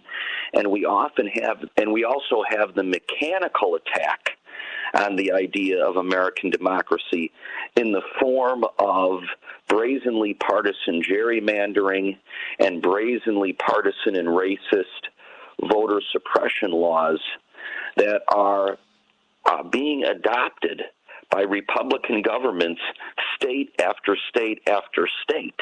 Now, the Democratic Party has chosen to react to this with almost a pathetic meekness and weakness. I was encouraged yesterday to see finally Chuck Schumer announce that they're going to attempt to reform the filibuster for voting rights. But President Joe Biden has a choice. What will his legacy be? Will he be seen as a rather pitiful placeholder, someone who took office and attempted to do a few good things, but really just stalled the process of a right-wing authoritarian takeover? Or will he be seen as a heroic defender of democracy and human rights within the United States? The choice is not only his, but the choice is also ours. Because if we look at past presidents who were great, they were great because there was a people-powered movement, most often people of color, and working class and poor people pushing and pressuring them into greatness. So Lincoln isn't great if not for the abolitionist movement. Franklin Roosevelt isn't great if not for the progressive and populist movements on the ground of veterans and farmers and laborers and the labor movement. The Kennedy brothers aren't great if not for the civil rights movement, and of course that also applies to the domestic agenda of Lyndon Baines Johnson. So I'm with Maxine Waters, representative from California. She's the only elected official that I consistently hear talk about how the time has come for Americans to take to the streets and pressure and push their leaders into greatness, because otherwise this mild-mannered, meek, close your eyes and hope it goes away approach is destined to fail. And we're going to wake up and realize that for all of the criticisms we had of our flawed democracy, we're going to miss it when it's gone. Robert Patillo, have about 3 minutes left. Your thoughts? Well, I think what we've seen is the failures of the media to properly put into context what happened on January 6th. The fact that they've been able to kind of downplay. They've turned this into it's just some people walking through the Capitol, and there's been really no counter messaging. We've seen a lack of seriousness placed on this. And I think really the only person actually speaking to this properly has been Bill Maher, oddly enough, when he discussed the fact that these people, they went home. They didn't quit. They didn't decide they're never going to do this again. That was a dry run. They saw everything that they did incorrectly, and now they know how to come back stronger, more organized, more powerful than next time. So how can we have any confidence that that even though our democracy withstood this first blow, that it can withstand the next blow? And when you have large chunks of the country that do not believe in the electoral process, do not believe that the numbers work, well, then all we're doing is marking time until the next attack, and we're seeing nothing in the media or in our institutions. What laws are different today than they were on January the 6th that will stop this from happening again? What procedures are there today? And what we've seen is Republican governors around the country and Republican legislatures changing laws, changing policies to make sure they can steal the next election, and Democrats having no response at all. They can't even get a voting rights act through. And even if they change the filibuster rules right now, Manchin and Stidham have already said they won't support the voting rights legislation. So all we're doing is dancing for ourselves in the corner at the prom instead of making any real progress. And the American people are going to have to stand up, because if something isn't done before the midterms, then there's a good chance nothing ever will get done. Why do you say before the midterms? I have 30 seconds. Well, because if Republicans take control at the midterms, then the chance of getting any of this legislation through is impossible. So it's already hard now, but it goes from hard to impossible if you can't get it done before Republicans take control of the House and Senate. Everybody. And will we get answers about January 6th? I mean, we're getting closer and closer. Benny Thompson, congressman out of Mississippi, has asked former Vice President Mike Pence to come in and answer questions. And they were looking for him, by the way. He has asked Sean Hannity from Fox News, come in. We have text now between you and the chief of staff. What's going on? You were saying one thing on television, like, we're looking forward to tomorrow. And then you were saying, look, we're worried about where this is going to go January 6th. What is going on, everybody? And, I'm with you. I think that these insurrectionists have been driven underground, and they have done nothing but grow. You've deplatformed them from Twitter and Facebook and all of these supposedly open social media outlets, and you've made them outliers. You have proved their point. There's nothing been sillier. And plus, the algorithms for Facebook favor the conservatives anyway. Come on, let's get real about this. Come on. What's going on, everybody? Call me at 773-763-9278, 773-763-WCPT. And of course, we will have Karnak the Magnificent. Oh, I'm sorry, Dwight McKee. Who predicted this 2 years ago? I'm back with more of the Santita Jackson Show, 773-763-9278. Back in a minute. Okay, Karnak. You remember him from the Johnny Carson show? Now, of course, David Maciotra and Robert Patillo don't know who we're talking about. But this was the soothsayer, the psychic. He was my favorite Johnny Carson character, and he was hilarious. Oh yeah, but you said it. You said this actually about 20 years ago, Dwight. You saw the crash coming of 2008, as we saw more and more of our monies offshored. You saw the Tea Party movement coming. You saw a black president coming, and you saw the ups and downs of that. You've just seen this, and so it's just really great having these three great minds. It's an embarrassment of riches. I love it. I love it. I love it. So you all talk amongst yourselves. We're on Facebook Live right now. Santita. Yes, dear. I had a question about your earlier segment. I think you were talking about schools and remote learning. Yes. I get the feeling that the media, I mean, of course this wouldn't be unprecedented, is not accurately reporting on that story. Mm-hmm. Because this is anecdotal. Obviously, I've not conducted a poll, but my Facebook page is full of parents, but particularly black parents in Chicago, mm-hmm. who, they're not celebrating it, but they prefer remote learning right now because of these safety issues. And I almost never see that perspective in the major newspapers or on television. It's always right. Parents are outraged, open the schools. Well, remember this is the corporate media, and they're drumming a corporate message.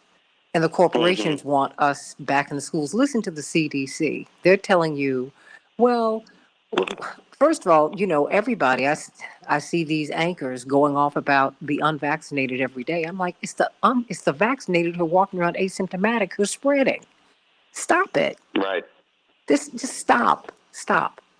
What are you all trying? Are you looking for compliance or science? How are you going to tell people if you tested positive and you quarantined for 5 days, put on a mask and go outside if you feel better? Who has ever heard of anything like that? I have a friend who has been stuck overseas for 2 weeks because during the Christmas 60 break, seconds. because they kept testing him until he tested negative before they let him back on a plane. So, who's driving this bus and to what end? Shaming people into one position, or either you're COVID negative or not. To me, that's right. The thing. And the fact that you have Kroger and Walmart where you could find reasonably priced tests, which we shouldn't be paying for anyway. In other countries, they don't. They're driving up prices. Come on. So no, we don't even know what these teachers are dealing with. We had a gentleman from the Chicago Teachers Union. You need to connect with these people so that you can write about this. And to hear what's actually happening in the schools, they had no choice, David. Nobody was there. And now it gives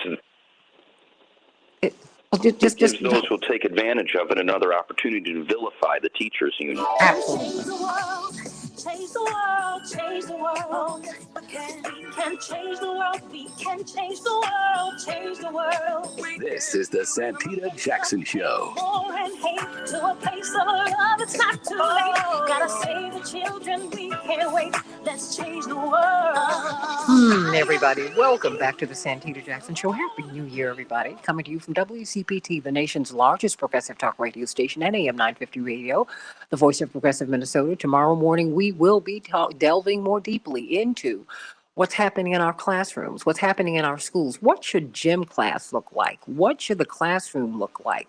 What do teachers need?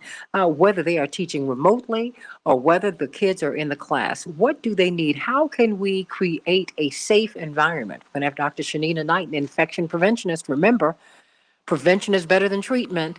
And Dr. Deborah for holding on with us, along with teachers. And I want parents to weigh in as well. We're going to be talking about that, starting off the show, talking about that. And of course, January 6th tomorrow. Dwight McKee, Karnak the Magnificent. Oh, I'm sorry. You're Dwight McKee. You saw this coming. You were about the only person, you're one of the few people I knew as I was watching that really the horror of January 6th, because I have to tell you, I was just so glad my brother wasn't in Congress anymore. It frightened me to death. And I was wondering, we were frantically trying to find out how our friends were doing. It's like, where's Maxine Waters? Where's Barbara Lee? Where are these people? Anytime you see people walking up and down the hall shouting ominously, Nancy, Nancy, and they're looking for the vice president, and they've got gallows, as Dynamo Dave said. I mean, whoa. What happened last year? What are we missing about this? And do you think do you think the corporate media are reporting this properly? No, yes. Well, I think we're misunderstanding what's going on. I think for those of us who think this is a right-wing Republican conspiracy, don't understand what's happening. Professor at the University of Chicago did a study, a demographical study, on who was in these riots, and he discovered that it was about 60-40 Republican and Democrat. Most of these guys who were involved in the riots were not right-wing conspirators. They were business guys and preachers and postmen and ex-policemen, and that they looked like America, like the American experience. So they were Republican, Democrat, Independent, Libertarian. Some of them were black too, and Latino. All together. That what they had in common was that most of them came from districts that had been de-gentrified, that the minorities were now beginning to bring more people into their districts, and they felt like they now were no longer in control, like they were being depopulated, like the power was been taken away from them. And so for them, this is about maintaining the status quo and making sure that this is about more white supremacy, that they stay in charge and have the right to vote in the levers of power that they've had for the last 200 years. And they want to maintain that. And so for them, democracy is just a means to an end. It's not an end unto itself. For many of us, we think democracy is the ultimate good, but to them, democracy works as long as they're the majority. But at the point that they feel like they're no longer the majority, then they want to stay in charge by any means necessary. So they will undermine democracy and impose a system, whether it's fascism, whether it's totalitarianism, tongue twister. It's a new year. Early in the morning. I got you. Whatever the system they need that works for them to stay in charge. David Masiotra, it seems like, these different forms of government really are means. They're not ends in and of themselves. I mean, I've just found it really fascinating to hear, the anchors and the pundits intone, they were trying to destroy our democracy. I'm like, you all aren't trying to promote voting rights. What are you talking about?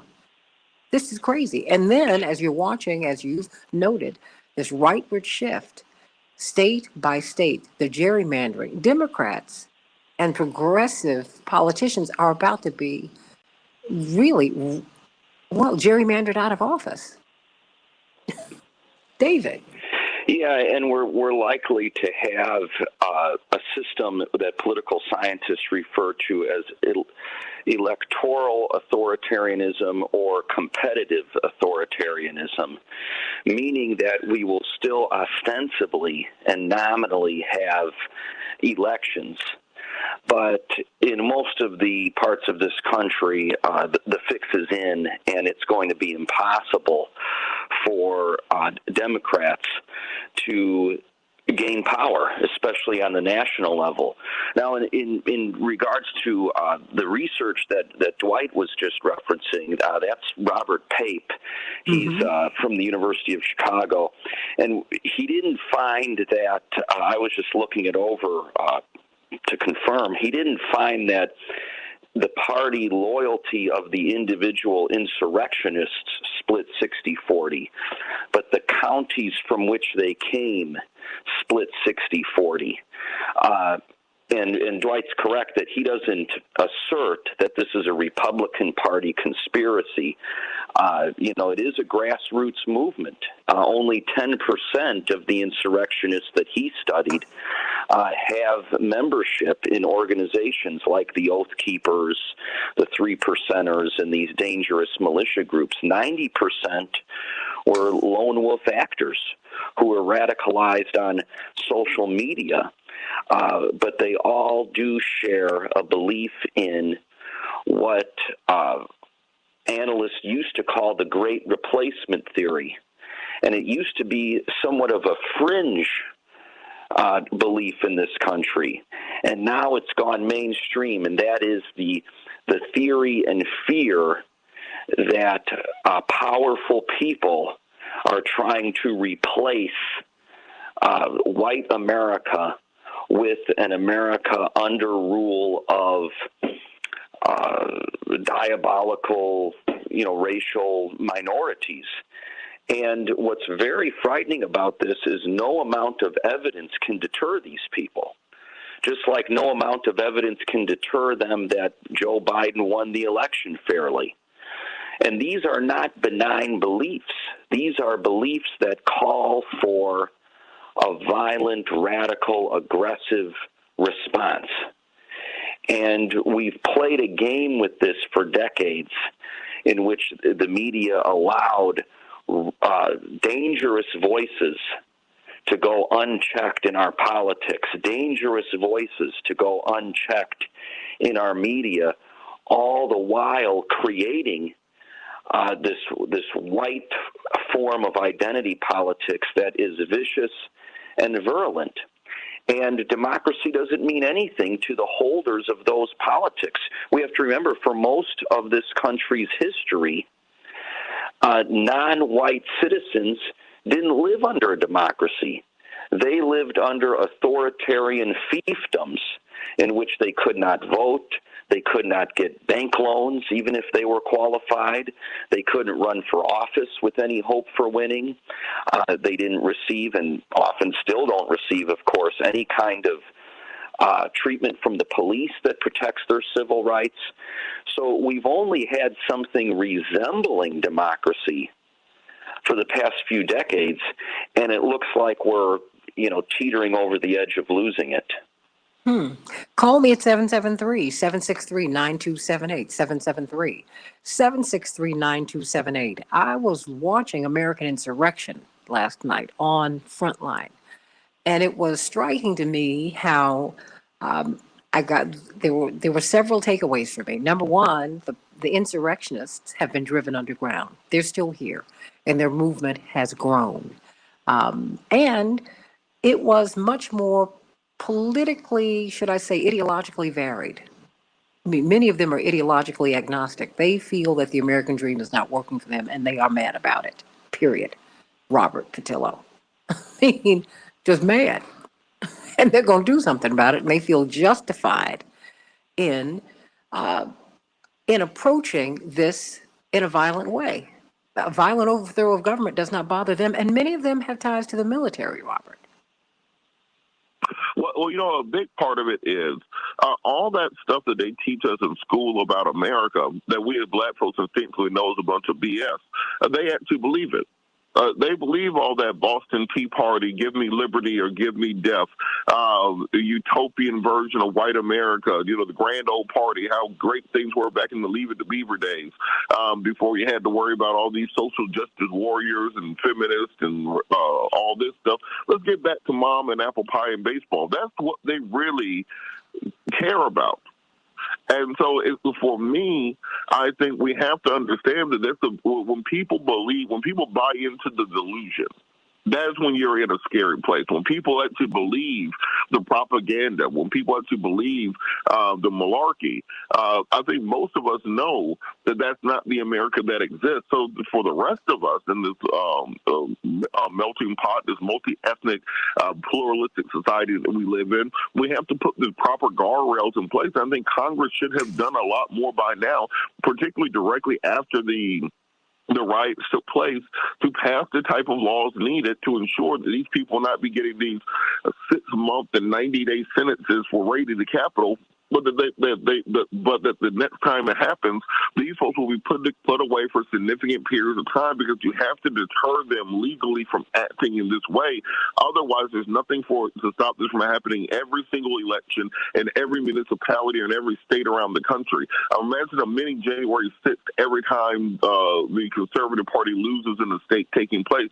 That's what we set ourselves up for by not addressing this. Howard from Los Angeles, what's on your mind, sweetie? Happy New Year. Happy New Year to you. I miss you, Santita. Thank you. My Missed theory you. is, it sounds weird, is that America's on drugs. That's why we are not in the streets like we should be. You remember about 5, 6 years, this was a little while with in Cameroon, Ivory Coast, the drug went up from like 25%. They had a national riot. We should be doing the same thing. You know, America's on drugs. You stop the drugs from coming in here, you're going to have a problem. When I was in the service, I had an interesting theory right along that line. He said, tell the junkies where a bunch of heroin was, and then they go and get it. And then he said, it might work. Even my congressman, what's wrong with them? They're scared. They're pucking out on me, you know? They're scared. They're really scared. What's wrong with Biden? He looks like he's caught in headlights or something. All of them are scared. Only ones that are scared is what we call the squad, the Maxine Waters, them sisters. Them ladies are scared. And the first people that was abused coming over to America were black women. So I'm not surprised they're out there leading the way. And like you said, Peter, you lead the way. What's the men? The men are bucking out. Well, you know, I think that there are a lot of moving parts there. Number one, a lot of the Capitol Police were not there last January 6th. No one has asked that question. No one certainly has answered that question. There's a lot going on, and we cannot get the officers of the Trump administration to come forward and tell us what happened. We can't, which I think is very, very deeply, deeply problematic. I'm sending you much love, Howard. Chapearl, what's on your mind today? Happy New Year. Good morning, Santita. Happy New Year, and thanks so much for taking my call. Listen, I think that's one of the most disturbing parts of this is that our Justice Department is virtually silent. I was expecting them to actually take down big players in this, the organizers. We have not seen them even go after them as of yet. And we know that, you know, things like congressmen, they were offering tours the day before to some of the insurrectionists. And so we see that this actual plot against America was organized from the very top of our judicial system, our military, our executive branch, and our Congress. Everybody played a part in allowing this to occur.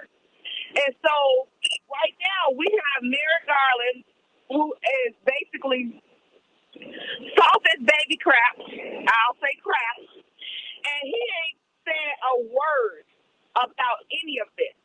Maybe that is why he was put in that position, because they knew that he would be soft on these collar crimes and these insurrectionists, and basically supporting them, because they're out here for over a year scot-free and without a worry in the world.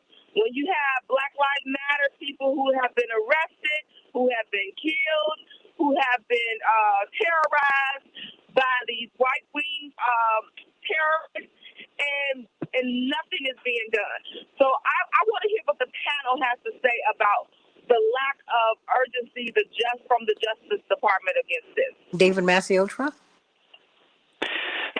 Pearl is exactly right. One would hope that the United States Department of Justice would, at a minimum, enforce the law.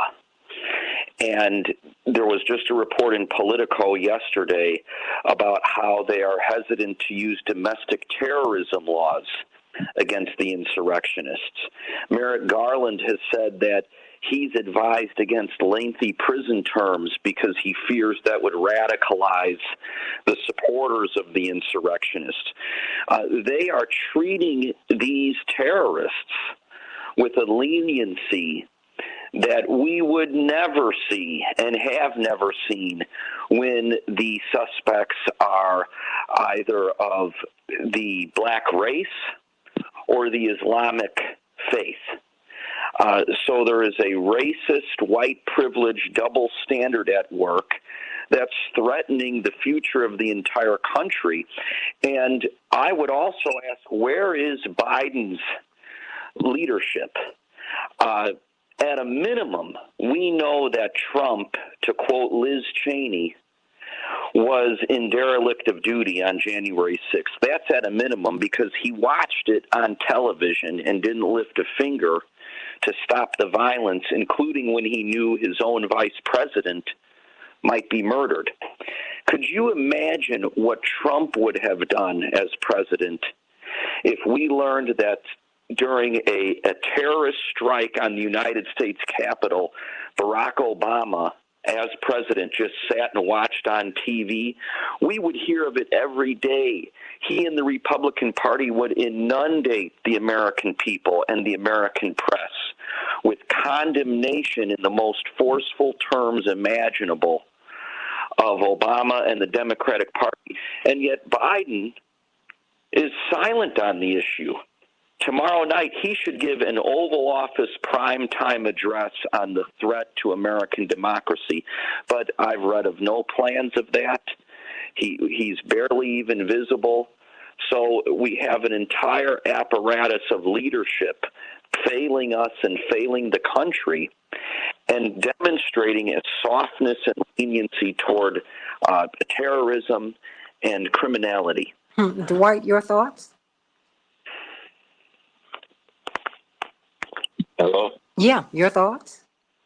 What about leadership? Okay. So first you have to deal with jury nullification.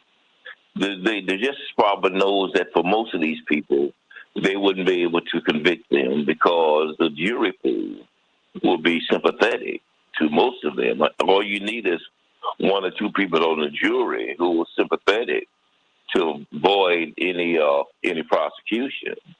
And so it would be very difficult, given the fact that a substantial amount of America believes what these guys believe, to convict any of them.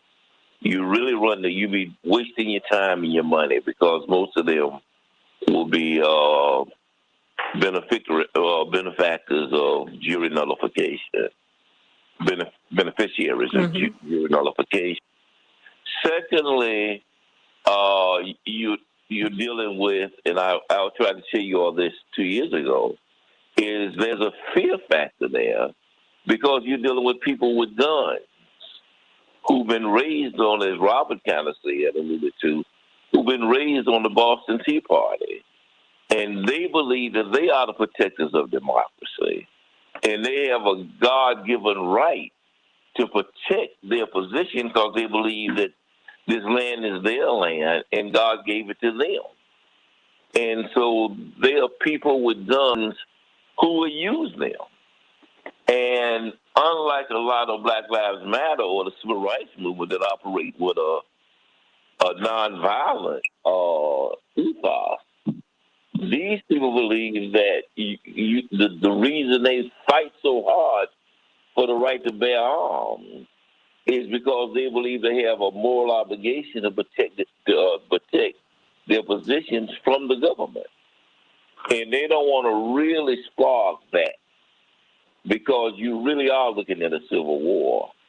And so unless you are prepared to go toe-to-toe, then it may be better for the sake of, at least they think it may be better for the sake of peace, to hope that some of this can blow over or to concede some of this rather than put the country at risk with the Timothy McVeigh.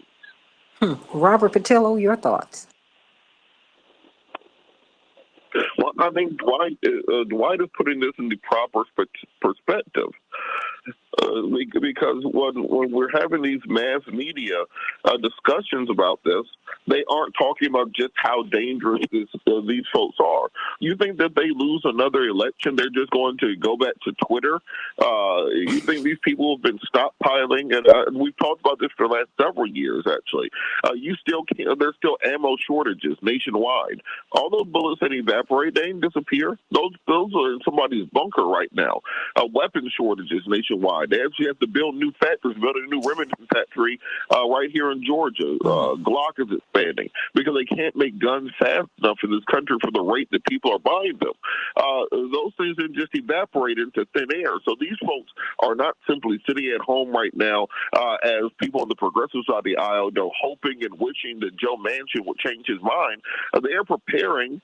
They believe that there needs to be a constitutional convention, or they call it a convention of the states, to redraw the Constitution to reassert white power and white dominion over this nation, because they see the census numbers just like everyone else sees the census numbers. They know that the singularity is coming, where America will no longer be a majority white nation. It will be a coalition of majority minority nations, and they are not ready, willing, or able to give that up yet. And this is why we're seeing this social unrest taking place, and we're not willing to put this in the proper context of what has happened in the past, that we are destined for the same fate that we've seen happen in the future. You know, you guys were just over in France last year, Santita, with your dad. Remember, France is on the fifth French Republic. And France is and now fall and are reforged again. And let me just interrupt you here. And the Paris I saw in 2021 has not been the Paris I've been seeing throughout my life. I've been going over there since I was a child. Paris is now a city of people of color. Okay, so Paris has changed. All these places that the European powers have colonized, well, the colonized people are coming to Europe because we continue to break their countries. So a lot of things are changing. I mean, a lot of things are changing, Robert, to your point. I mean, the Western world is now having to answer a lot of questions. That's exactly what we saw in Germany going into World War II. You started seeing more Eastern Europeans move into the Germanic provinces, and the people who were there didn't particularly like these new groups of Jews and Serbs and Slavs and Bulgarians and other people in there, and they decided that the best way to reassert racial purity was to have the final solution. So the people in this country if you listen to the rhetoric of Germany in the early 1930s and the rhetoric of these people on the far right now, it is very similar rhetoric, and they have their cult leader in Trump. They have their marching orders. When they talk about making America great again, you have to ask, well, what America are you talking about that you're trying to make great again? Because I'm pretty sure you're not talking about Parliament Funkadelic when you're talking about this. You're trying to go back to some period of time before black people had rights, before women had rights, before gays were all running around and stuff, and Asians started asking questions, and the Muslims are out here. You want to go back to this theoretical, idyllic time where it was simply mom, baseball, apple pie, Leave It to Beaver, and that was the world that existed. And that is not the America that the rest of us who were not included in the greatness of that period of time want to go back to. And pre-Jackie Robinson baseball. Let us not forget that. Archie Bunker tells you what they try to go back to. They want to go back to the days of Mitch Miller. Boy, the way Mitch Miller played. When guys like him had it made. Those were the days. Okay, there you go. You know what? I'm going to get some closing thoughts from this wonderful panel on the Santita Jackson Show YouTube channel. We're going to be talking about this tomorrow because tomorrow is the anniversary. What's going to happen? And where are we going from here? Where are we going from here? This is a republic, everybody. Democracy, well, we have aspects of it. But the founding fathers said, no, we're going to have an electoral college. Because the great unwashed, I don't know if you really know how to govern yourselves. I mean, think about that. And think about how important this republic is to you. Think about how important it is to you. And let's not talk about each other. Let's talk to each other. I'd like to talk to some insurrectionists. So if you're listening today, and I believe you are, I'd love for you to call in tomorrow. I really, really would. And let me know if the term insurrectionist is offensive to you. I want to hear your thoughts. I want to know what's driving all of this from your perspective. It's very important that we talk with each other, not just about each other, but with each other, with each other. We've got to save our country, and we've got to save the world, but we've got to change the world. I'm Santita Jackson. I love you so much. Happy New Year, everybody. Can't wait to be with you tomorrow, Lord willing. God bless. Is Brian from Joliet still there? Yes, would you like me Devin? to send him through? Very quickly, yes. He's there. Brian, what's on your mind, sweetie? I'm sorry we couldn't get to you on the air. And come to the phone right now. Please leave a message. Oh, well, we lost him. David Maciotro, what is your closing thought here? Yeah, I would. Because I've been reading, I've been reading Dr. Pape's work, and I'm going to reach out. Yes. Do you know him? I've interviewed him in the past, and I'm sure his contact information is still good. I could pass it along to you. I would like to do that. Been a few years now. Okay. Yeah, it's fascinating. But the problem is that we're running out of levers of power to pull. If Democratic Congress is going to sleep, the courts are paralytically right wing. Trump appointed hundreds of judges, and the Supreme Court certainly leans in that direction. And when it comes to the American people, I would agree with Robert and Dwight that the media has failed for many years to accurately reflect the danger of what we're seeing. But as of recently, within the past few months, I've seen a shift. I've seen major articles in the New York Times, The Atlantic. I've seen segments on CNN and MSNBC warning of the threat that this movement presents to democracy and to civil rights. Indeed, Robert Pape was on Face the Nation over the weekend. The question then becomes, can the American people break out of their complacency and apathy and passivity? We've had such a thorough destruction of the public education system and the veneration of an anti-intellectual culture that ignorance is now almost celebrated. And when you combine ignorance with American exceptionalism, that is the belief that many Americans, especially white Americans, have that, to paraphrase the Sinclair Lewis novel, it can't happen here. It can't happen here. American democracy is the shining city on the hill. It's incorruptible. It's unchangeable. Well, that's a recipe for disaster, because to many Americans, they don't know the history. They don't want to know the history.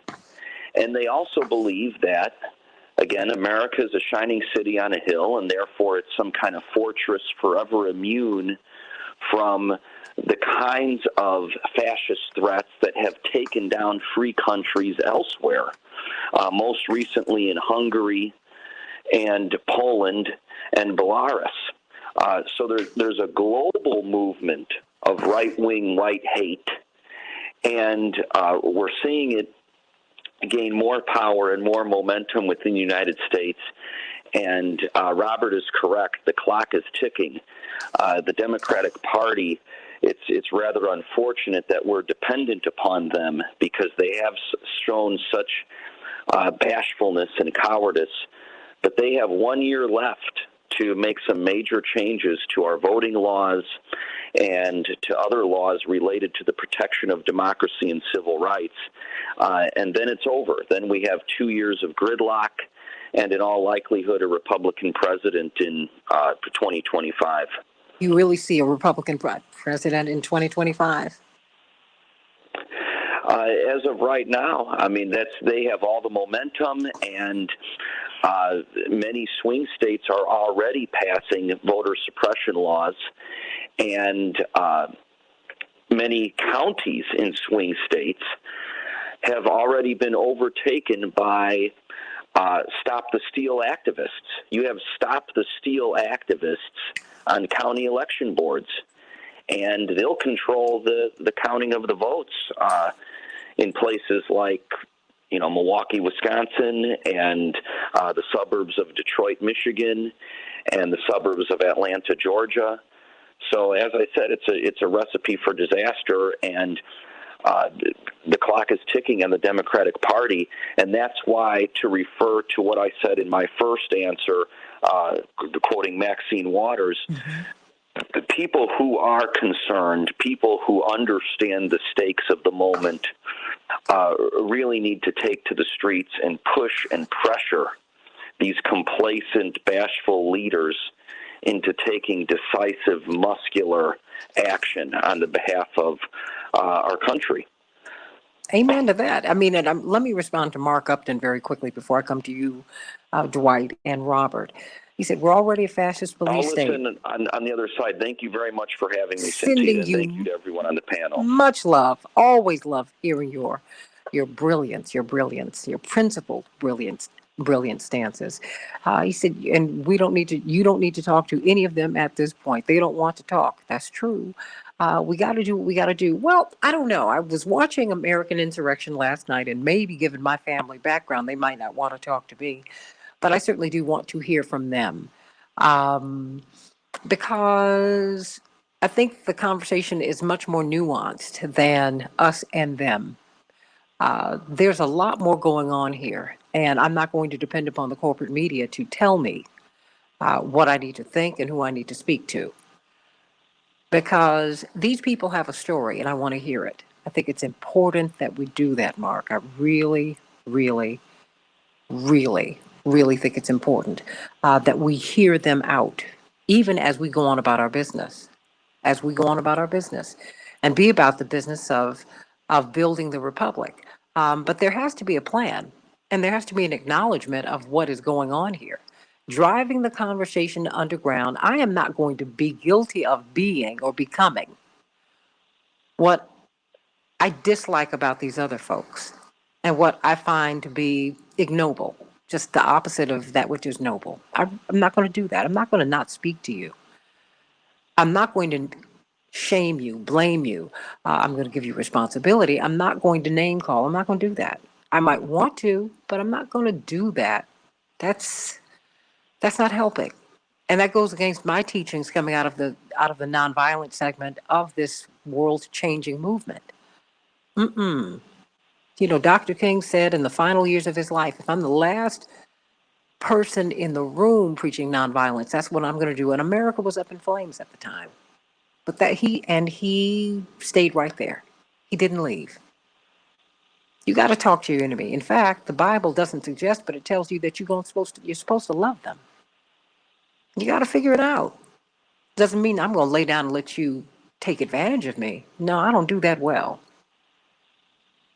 But to find out what's going on here and to have conversations with people, and when they come on my platform, to require that they speak to me respectfully. And you. Well, yeah, I'm going to do that. I think that's important. Dwight? Yes. Yeah.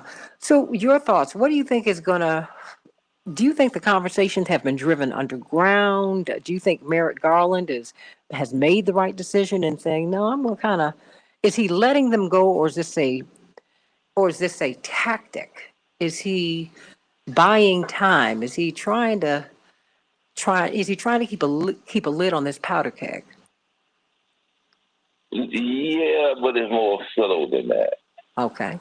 It's when the average white person, like businessman down on Michigan Avenue, see these teenagers marauding through, stealing all of the goods and all of the garments and running out of the store. And the people are beginning to see, and I don't know if it's somebody behind this or not, they're beginning to see chaos. Mm-hmm. And they're beginning to see untenable situations that you see them then, as anybody would who's afraid, start asking for law and order. And the police become more attractive. Those who would be liberal become more repressive. because the subtleness that they're looking at, for whatever reason, lending to their fears and their apprehensions. And so you see a radicalizing of just the average, decent, fairly law-abiding person who's just trying to make a living as he sees what's around him, as they impose these vaccines on people who see this as a imposition on their amendment, First and Second and Third Amendment right. And religion. To not have to be vaccinated, and they're threatening to fire them from their jobs. Yeah, and their religion too. And their religion too. I mean, I think. And their religion too. Yeah. And their religion too. So it becomes very nuanced, and things they pile on, and so even rational people, when they see the inconsistencies, like what you all talked about today, where they take how radical is the teachers? Are the teachers? Are they radical, or are they trying to conserve themselves and preserve themselves? As they see the Board of Education imposing what they consider to be irrational choices upon them. It's very subtle and very nuanced, and one builds upon another. And before you know it, they become either a real large fringe group, or at some point, on some issues, they become the majority. And that's when you start seeing democracy at risk. People have a fear that it's not working for them anymore. Robert Patillo, are you still there? I am. I think just my final comment will be that we, the voters, have to put more pressure on the Democrats right now, because nobody elected them to play pity pat with terrorists. And I don't think, let's switch this around, and let's say that Mitch McConnell and Marjorie Taylor Greene with the Speaker of the House, with McCarthy and such, and a bunch of Black Lives Matter activists that stormed the Capitol and started smearing feces on the walls and broke into the chambers of Congress. They would have the gallows set up, quite frankly. There would be a firing squad taking place. There would be no question about what took place. Or let's take it one step further. Let's say that all those MAGA activists were all Muslims wearing their full robes and headdresses and everything else, storming the Capitol while Republicans were in charge. We will be going down. We're going to be going to a level of lockdown in this country. So the fact that we are willing to let these white domestic terrorists get away with it, that they show so much sympathy for them, is letting you know that no matter what, white privilege always wins in this country. And so we have to push Democrats, because they don't set a standard now and change some laws in order to stop this from happening again. It will, mark my words, happen again. And I'm just going to keep collecting my ammo to make sure that I'm safe, because we can't trust the government right now to do anything about it. You're collecting your ammo? Oh, yeah, I'm actually sleeping next to my ammo, so it's next to me. Well, but all jokes aside, what are you seeing? I mean, because, we can laugh and joke, and but it's not really funny, because there is something that is going on out here. It is not. The last time I went to the gun store out to Venture Outdoors up in Cobb County, there was a guy there with an F-250, and they had a pallet of ammunition that they were loading onto the back of his truck. So I asked him if he owned a store. He said, "Nope, buddy." And so this was probably at least 10,000 rounds, give or take, of 9mm and .223 and 5.56 ammo that he was loading up just for his own personal use, thousands of dollars worth of it. These folks aren't at home just doing target practice. They are storing up and planning up for something that they got planned, and they're not telling the rest of us. And I think Congress needs to really step in, because we saw in the 90s the Clinton administration raiding Waco, raiding Ruby Ridge, going after the Michigan militia, those sorts of things, because you have to tamp down these white extremists, because if you don't, you end up with an Oklahoma City bombing or worse. These people are in the same street thinking as those sorts of individuals, those white separatist groups who think that it's their job to overthrow the government in order to protect the government from minorities and liberals and Marxists and socialists and social justice warriors or whatever thing it is they make up that week to try to scare the majority population. So we're in a wrong time, and it seems that everyone is asleep at the wheel that's supposed to be in charge. Well, I mean, it does seem that people are asleep at the wheel, Dwight. I mean, they don't really see the danger. It's not lurking; it's here. And again, it's a lot of that is fear for the same reasons that Robert just enumerated, because they know as well as anybody that these guys have guns and ammunition at home. Again, it was these guys in the Congress who was hiding under the chairs trying to save their own lives when they stormed the Bastille. It's a lot of this is their belief that they won't be able to go home to their constituencies if they misstep in this thing. They understand at one level the danger more than anybody else, and that's why they're walking so gingerly. I think it's many of us don't understand the severity of what this thing looks like, and that's why we're surprised when it comes. One of the reasons that Robert and I were able to predict 2 years in advance that they were going to storm the Capitol is because we understood what we were looking at. Me, because I'm a social scientist. Robert, because he's a gun owner, and he sees these guys on the firing line and at the ranges and these gun stores. So he understands a lot of that culture, and it's not a culture to be played with. They're very, very, very serious about what they believe and who they are. Wow. Is there anything that we left on the table, Robert? No, ma'am. I just want people to understand that this has to get done now. There has to be something that comes out of this, because if it's just a committee report, Republicans will just downplay it and pretend. They downplay climate change as if we all don't notice that it was 80 degrees on Sunday and then snowing on Monday, and we pretend that's normal. They downplay coronavirus. We don't notice a million people being dead. They downplay everything. So they'll downplay the January 6th report, and so the Democrats have to get on their horses and pass some real legislation.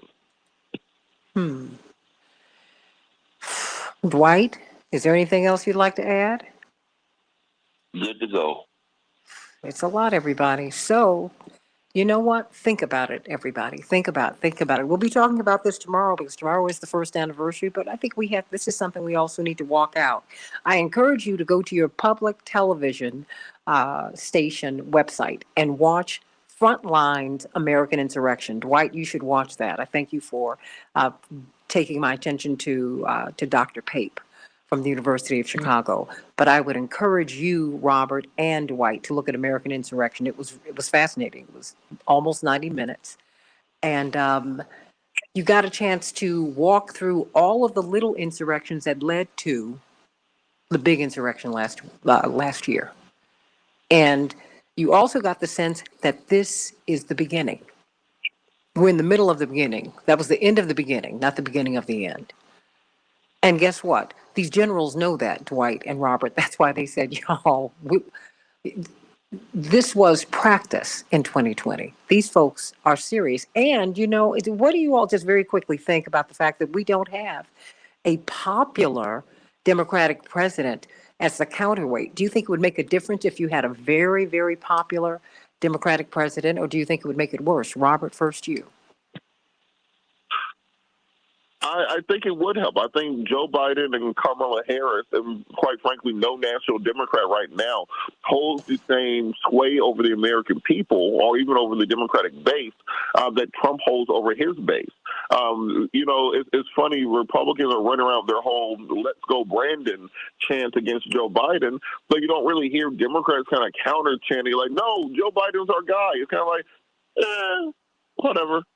And so when that's the general impression of the president, it makes it hard for him to demand the respect, the bully pulpit necessary to really sway public opinion. Joe Biden gives a speech, nobody really pays attention. Donald Trump sends a tweet or sends out a press release or something, it's still international news. And I think the president's going to have to start putting together some executive orders that will get the American people back on his side. Do you think it will help if he pushes on voting rights? Do you think that's what's behind that right now? I don't, because I don't think voting rights can pass. I think that he's going to have to, instead of working through Congress, because Congress is going to work. The time for working your way through Congress was before Christmas. The Congress is closed now. You know how you go into the kitchen in a black household at night, then they'd already done bleached down the sink and put a towel on the side? That means the kitchen is closed. That means that no more dishes, no more eating. The kitchen is closed right now. That's what Congress is. So what Joe Biden's going to have to do is get that pen out, cancel student loan debt, legalize marijuana on the federal level, release all political prisoners that are still held in America. You got to do some big stuff through executive order right now in order to get the American people back on your side. It doesn't seem he has any intention of doing that. Dwight McKee? Joe Biden plays to the right, so he won't do any of that. Do you think he understands the stakes? Yeah, I do think he understands the stake. That's why he plays to the right. I think he also understands that the momentum is on the side of the right. And that Trump has a real chance to be the next president. And if he does, he's coming at Joe Biden. And his son, by the way. Oh, you mean legally? Yeah, I think he understands the stakes, huh? You mean legally? Legally, yeah. Maybe legally. I think he understands the stakes. But again, he understands that the momentum is on the right, and so he's still playing to the right. And I think he's justified in believing that the momentum, when he looks at his numbers, that the momentum is on Trump's side.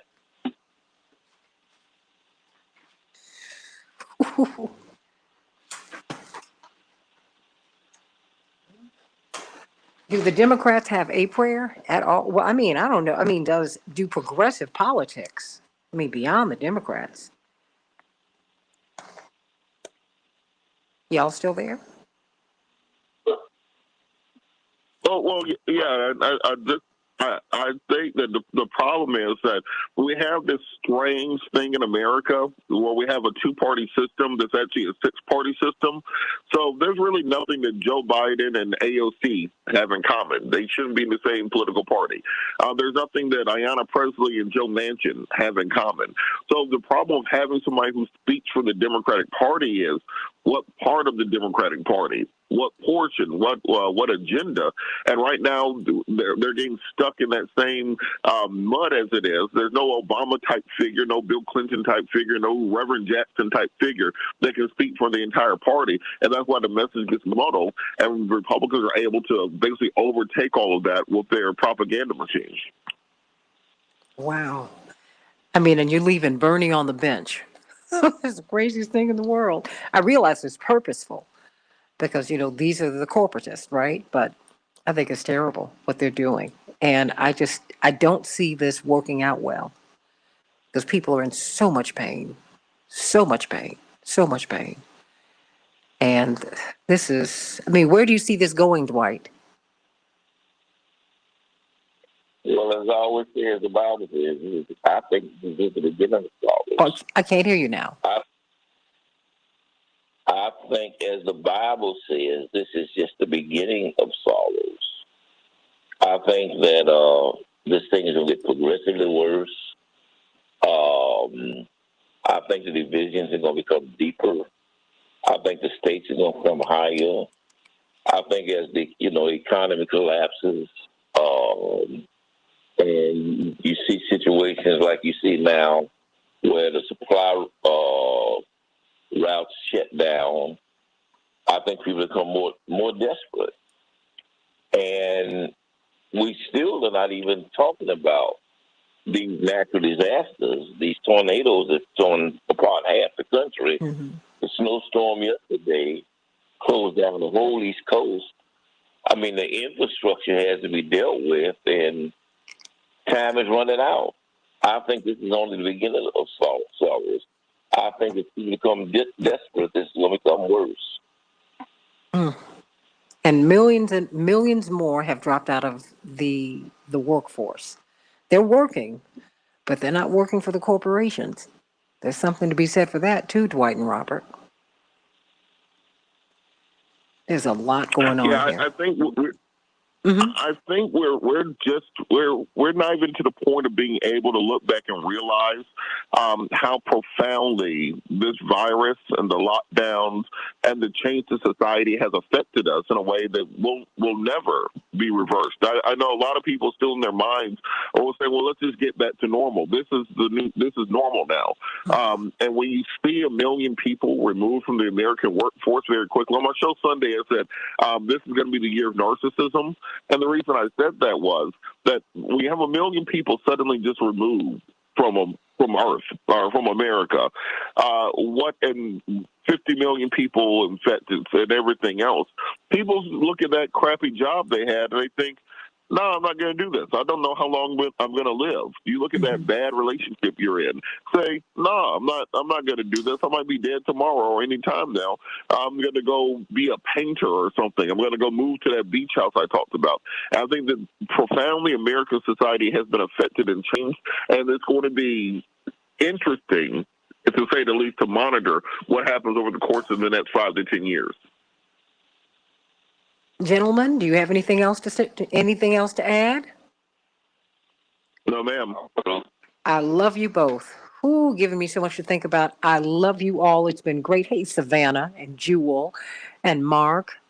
And we're just going to keep on pushing, Mark. Linda, and is it Vieta? That's right. Sending you much love. I will see you tomorrow, January 6th, and we're going to be talking about what's happening in our schools, everybody. Going to do that. I love you. Can't wait to be with you tomorrow on the Santita Jackson Show. Thank you, Devin, for a great show. Thank you. Thank you. Thank you, WCPT. Thank you, AM 950 Radio. Sending you much love. Bye-bye.